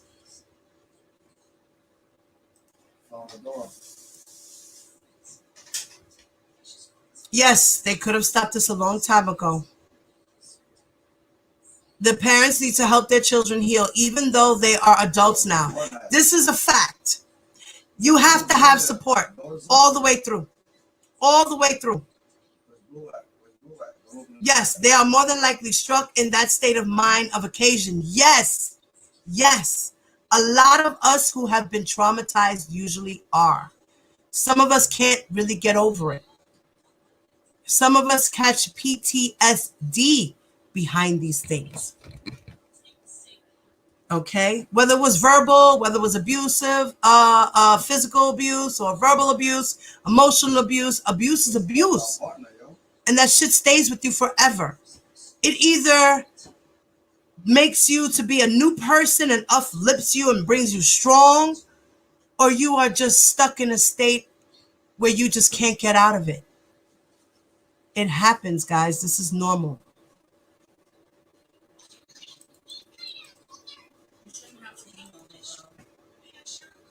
Thank you, Karen J. again.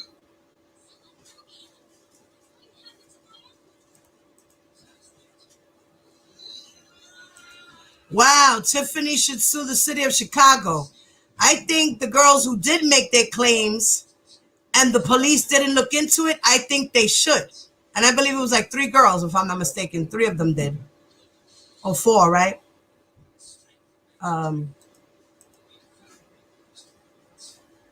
Oh, this should be interesting. Yes. That should be very interesting take. Okay, let me see. The Fed said to the superfans, y'all saying we telling lies. Let's drop some bombs while they chant in front of the courthouse. Yes, Karen. Oh, snap. That's funny. That's a good one, Karen. Yes. His own daughter said, I lived with that man, so I know the monster you're talking about. Those were her words. Yes, the dad passed 2 months ago. Thank you, Truth Strong. You're awesome, Mommy. Thank you for becoming a new member. Yes, yes. I will be sharing my secrets with you guys.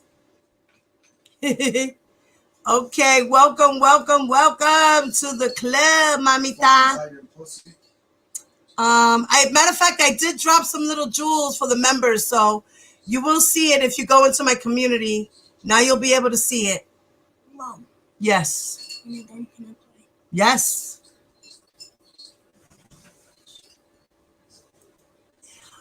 Mommy, in the video, in the description box, if you go out, you can either see that it says join. You just click the join button, or you can go into the description box and it should have my link to my membership there, to my members only sign in there where you could join. It has the link where you could join. All right. Thank you, guys. Thank you. Now you guys are the badass warriors of the Diva Divine. And you guys get to put little emojis now. Now, how that works is, you know, in the chat, right? For those who don't know, I don't know if you guys know how to use the little stickers. When you're going to go and make a comment, right? You go to the face, and you know when you're going to make your comment, you see on the left side, it has the little face. You hit that face, and it shows you all the little stickers that I have so far. And you guys could post it like this. I don't know if y'all can see it, but I'm typing now. You see it? Okay. Oh shit. Let me see something. Hold on. I just missed a phone call. Hold up. Yeah, my phone was just ringing. Hold on. It was vibrating. I felt it vibrate right now. Hold on. Let's see. Do we have a call in? Did anybody want to call in and talk? Let me see. Who was that? Where the hell is it? Wait, somebody just called. I don't know. Oh, look it. It was Classy J. Let's see if she. Hey, welcome, Lady Eugenia. Darcy, you can do it, Darcy. Somebody help Darcy. Let me call back my sister, Classy J.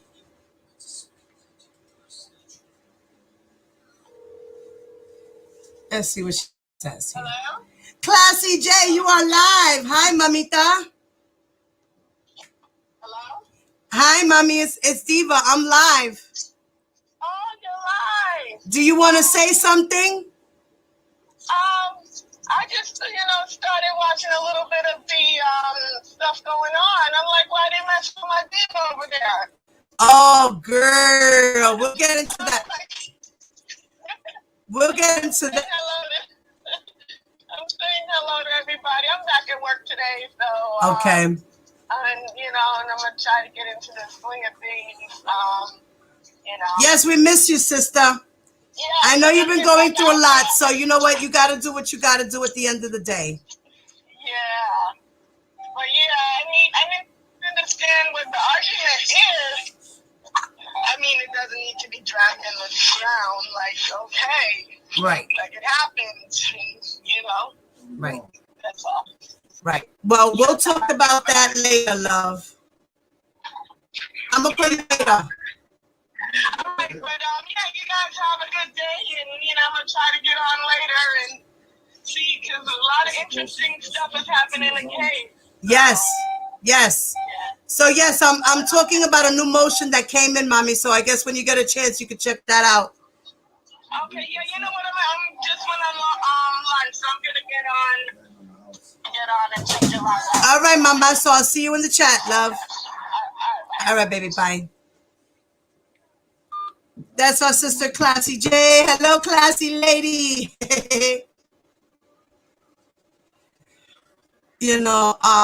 So yes. So let's continue with the motion. Hold on. Let me go back to it. I just wanted to see what you guys were talking about because we're almost done. This thing was actually 9 pages long. We're on page 5. What? Mm-hmm. Be here for 10 hours. Let mommy work, okay? Thank you. I have to send the information to my people always. Right, guys? Yes. It's that my son wants to play his Roblox. So he's rushing me to get off my computer. No, isn't that fun? I'm not rushing. I'm asking. Okay. Okay. You keep asking, so you're rushing me. Okay. No, I didn't ask just now. I went. All right. Matter of fact, give me a second. Let me take a restroom break, guys.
Okay, guys, I'm back. All right. So let's continue. So now we're going to talk about the discussion. Guys, you gotta bring the helicopter though. As the court previously found, the two recordings the government seeks to admit are direct evidence of the means and methods used to perpetrate the enterprise and direct evidence of the defendant's participation in the enterprise, including the defendant's use of threats and physical abuse to maintain control over his girlfriend. In addition, the recordings also include evidence of the participation of others in the charged enterprise, including George Kelly and certain of the defendant's engineers. In his opening statement, the defendant has argued that no enterprise existed and that no one else participated in any such enterprise. The defendant's cross-examinations make clear that he intends to continue to press these arguments during his closing arguments. Direct proof via a recording that includes the defendant's own words of the participation of others in the enterprise is certainly relevant, highly probative of a contested issue of fact, and should be admitted. Probative, I'm sorry. Government Exhibit 484 should also be admitted to show one of the techniques that the defendant used to control females. Specifically, his installation of camera overhead allowed him to track the activities of the females in that room and then accuse one of lying to him. At trial, witnesses have testified that they believe the defendant recorded their activities even when they were not present. Finally, the fact that the defendant made and then kept these recordings in a storage facility for a period of years is probative of the lengths to which the defendant would go to maintain control over females in his life. The recordings are also admissible to rebut testimony elicited by the defendant on cross-examination and arguments that the defendant has already made and will continue to make regarding both the government's witnesses and the nature of proof in this case. For example, in an apparent attempt to support an argument that the government's witnesses are lying about abuse inflicted on them by the defendant elicited testimony from former employee Diane Copeland about the purported respect afforded by the defendant towards females and attempted to paint the defendant as a generous and loving boyfriend. For example, during cross-examination of Diana Copeland, defense counsel elicited that the defendant stood up when females, including his girlfriends, entered a room and opened doors for females. Oops. Then, so Diana Copeland, so they asked Diana Copeland these questions, and these are the answers that she gave. Give me a second, guys. Sorry.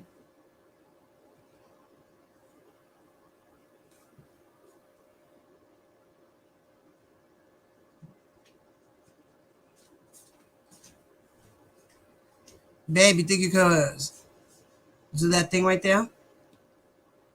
Hey, rocking with the truth. Wings, welcome, welcome, guys. Who else? Darcy, you did it. Welcome, my new members. Hello. Thank you guys so much. Now, it says that the question they asked Miss Copeland was, okay, but when his girlfriends came into the room, he stood up. Am I correct? And Miss Copeland said, that's correct.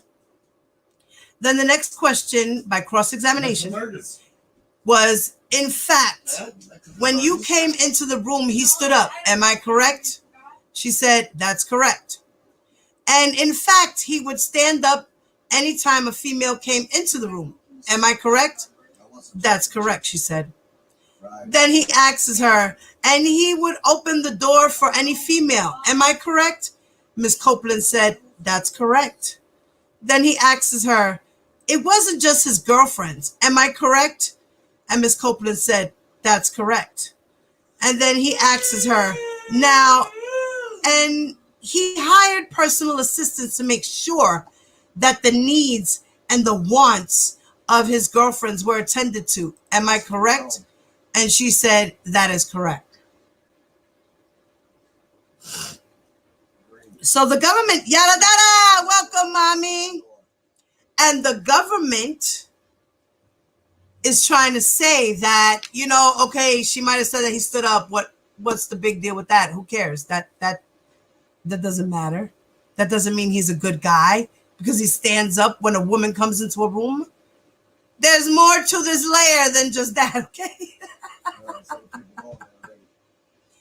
So it continues to say, defense counsel further elicited testimony from Ms. Copeland that the defendant showered his girlfriends and female guests with gifts, fancy parties, rooftop dinners, and purportedly directed his assistants to wait on them hand and foot, and had never seen the defendant treat his girlfriends badly, confine them to any rooms, physically try to stop them from leaving, or abuse them in any way.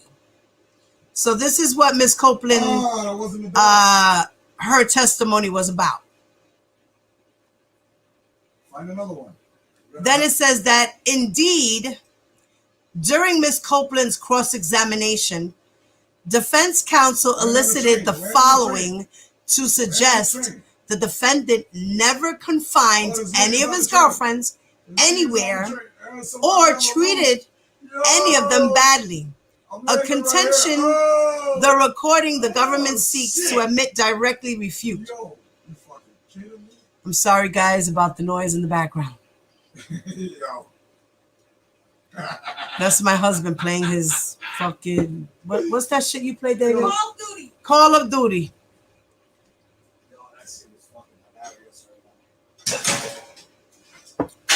Where's Davina?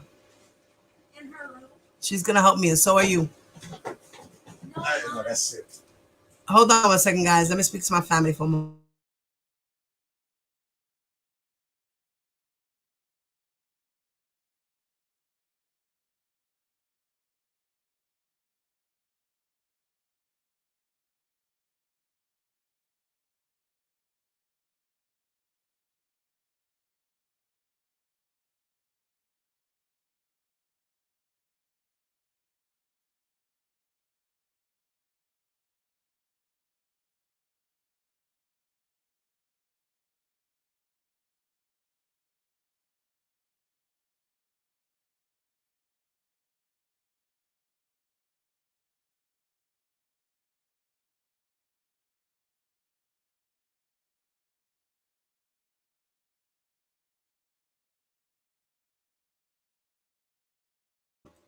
Hold on, guys. We're debating on lunch. Sorry.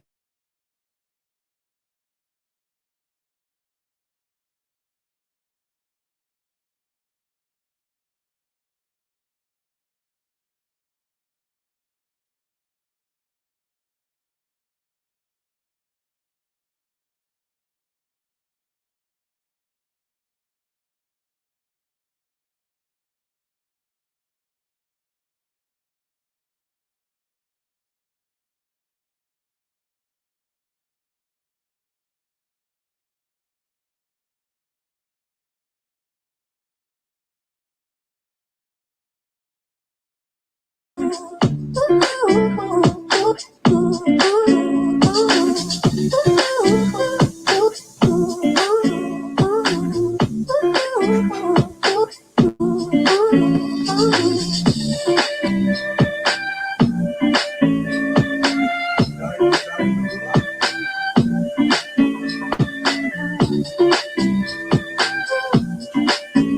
you, Josh. For what you're doing right now, thank you, baby.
Sorry, guys, I'm back.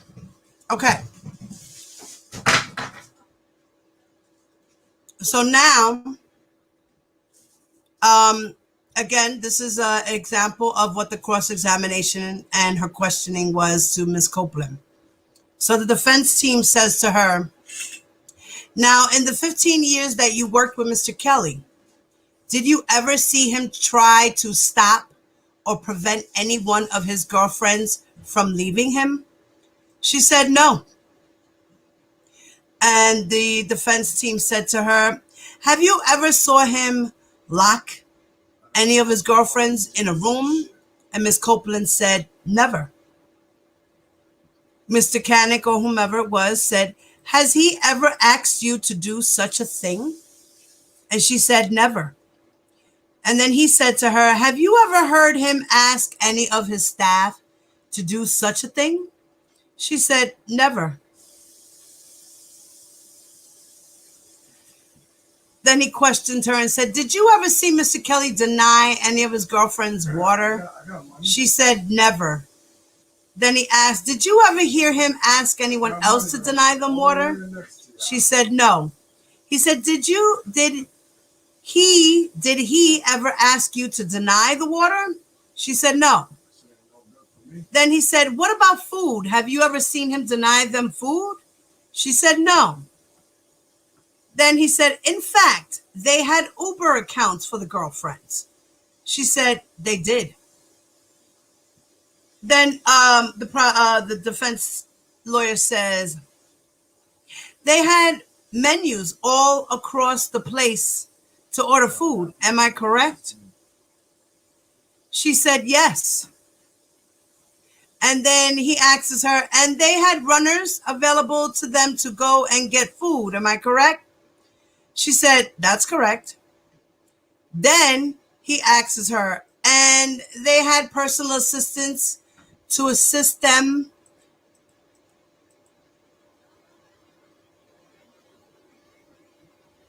Then he asks, and they had personal assistants to also assist them.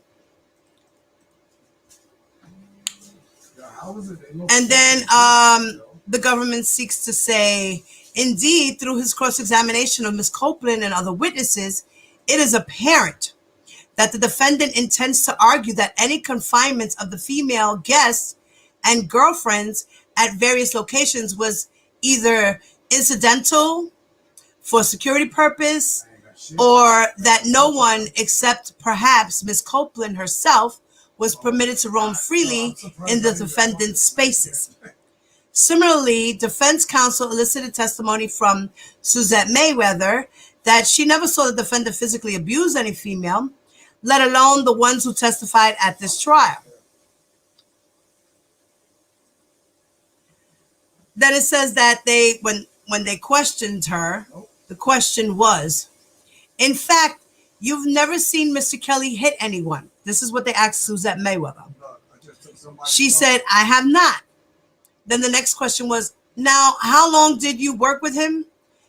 And Miss Suzette said, from October 2015 until early 2017. Now, the emphasis added, it says that through his questioning, defense counsel further attempted to argue that any use of terms describing anything the defendant said or did as directing or instructing Ms. Copeland or others to do anything was simply the government's characterization of the defendant's words and actions and not based on actual reality.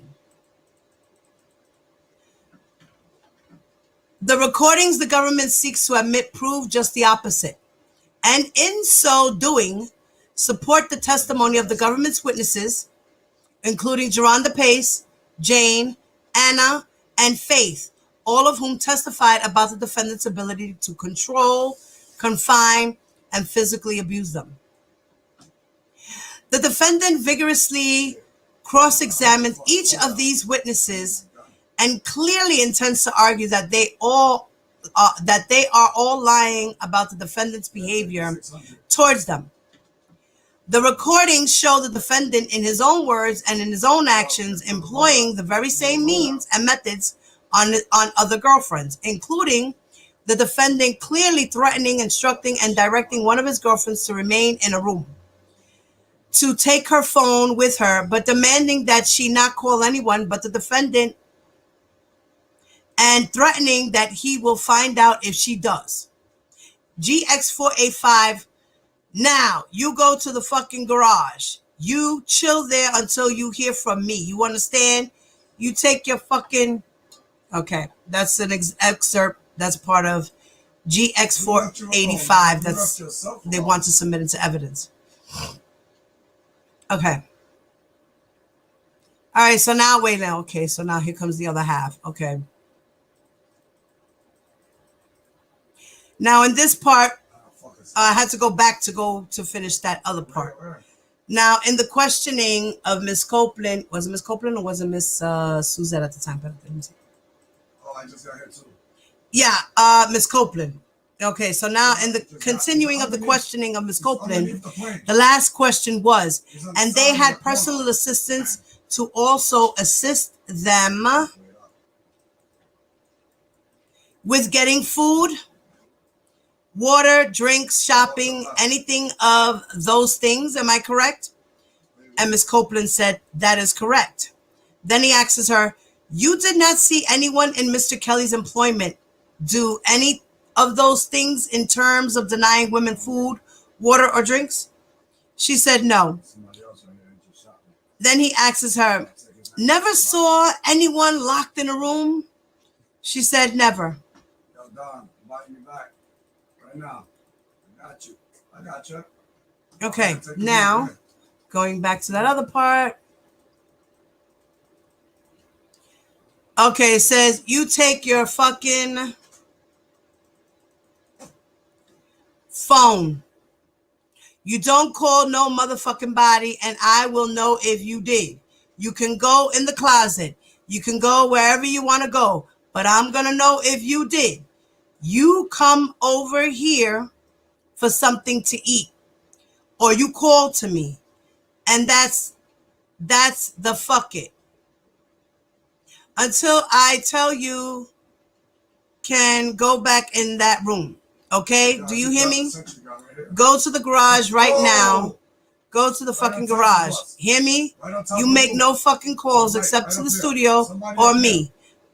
Now, notably during his cross-examinations, the defendant has argued that the fact that certain witnesses were not locked in rooms or had their phones meant that they were free to come and go as they please, and he will certainly continue to make such arguments to the jury. Now, in these circumstances, the government should be permitted to present powerful evidence from the defendant's own mouth to corroborate witness testimony in this regard of precisely how the defendant's exertion of control worked even when a door was not locked and a girlfriend had access to a phone. Now, finally, the probative value of these recordings cannot be overstated. The recordings of the government seeks to admit consists of the defendant's own statements and actions in his own words and in his own voice. They thus provide unassailable proof that the defendant had no compunction raising his hands to females, exactly, overtly threatening them and directing them to stay in locations and not leave until he said otherwise. Such evidence is palpably and powerfully different than witness testimony, which can be challenged on the basis of memory. You see exactly what I was saying about the memory. You know, you can't remember every second, every moment. It's just impossible. It does not happen that way. It says basis of memory, perception, and credibility. Okay, unlike witness testimony, the recordings contain the defendant's own words and actions, irrefutably rebutting the defendant's argument that he was always respectful towards women, that he treated his girlfriends and female guests well, and that he never physically or psychologically abused anyone. They also directly refute the defendant's argument that no racketeering Sorry about that. I said I'm trying to read it fast. All right. Refute the defendant's arguments that no racketeering enterprise existed and that the defendant's employees and associates were not members of any such enterprise. It says enterprise member George Kelly is present and participates in the defendant's interactions with Jane Doe number 20 on one recording, where the defendant himself also describes the involvement of his engineers, and where the recording makes clear it is conclusion that the engineers were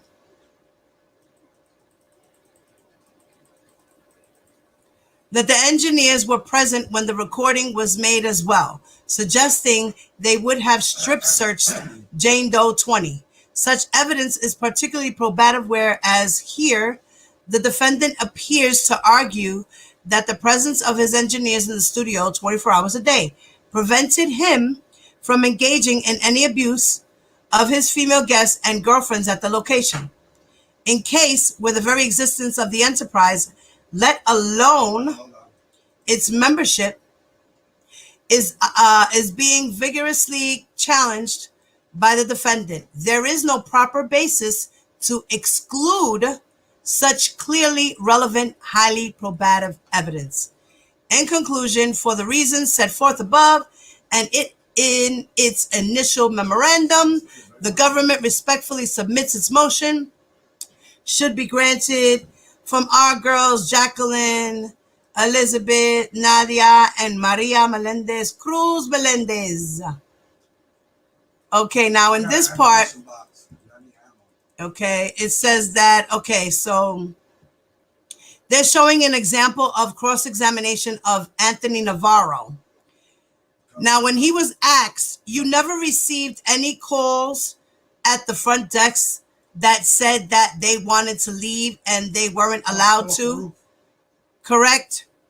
Anthony Navarro answered, there's been times where there's people that wanted to leave and they couldn't because either they couldn't get a ride or we couldn't get a hold of Rob.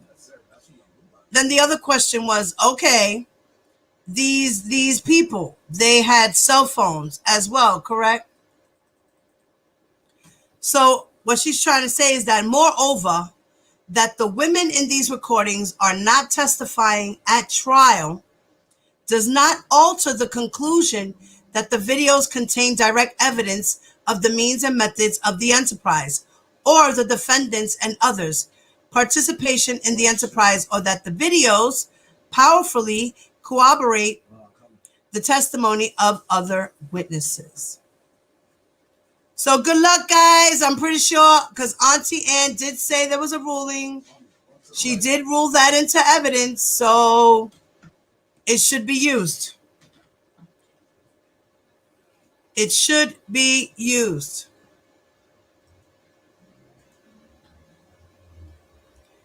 Yes. So, guys, thank you for joining the membership club. Thank you. Thank you, thank you, thank you, guys. Yes, Mommy, I see your comments, baby. Does anybody else see Diva Time? No, car right in front of us. Yes, Tears. You know they got it on video, Sharon asked. Who knows, Shaw baby? You might be right. According to people, there's video of her. Yeah, no. Rumors. Who knows? Right, Shaw. What everyone should be asking, what does the government have that corroborates all of this nastiness? Well, yeah, that we got some corroborating stuff. You know, it's not really so much that his sex is on trial. It's more about the proving the enterprise and how they helped him maneuver people and the sex trafficking and how the girls went from state to state and how he paid them, you know. So these are the things that people have to look at, because that's what the case is looking at. They're not looking at how many times a day he had sex with girls. That's not important. That is not important. That's just all part of a story that goes together with everything. Tia said, dumbest criminal ever.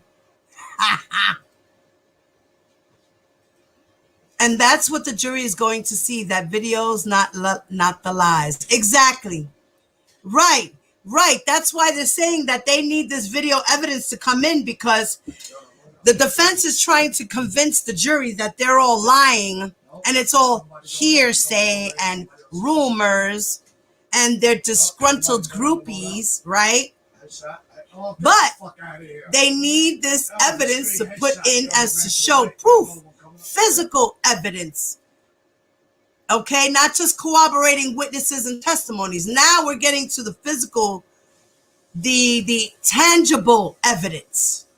Okay, so in the next couple of days to come, this should be very interesting. So I'm glad that we got transcripts all the way up to day 12. Like I said, my brother Atmos and I will be reading it. Maybe later on tonight, I will come in and I will start another one. I will start on day, I think we were on day 8. I'll start day 9 and just go off like that. Or I'll see where our brother Atmos finished and I'll continue where he left off, and maybe I'll just finish it and he could start 8. We'll you know, we get it together here. Don't worry. We got this. All right. So guys, I appreciate you guys for coming in. Anyone who just joined us, hello. I'm about to end this live, guys. Okay, Truth, I will, mamita. Do you need me to see it right now?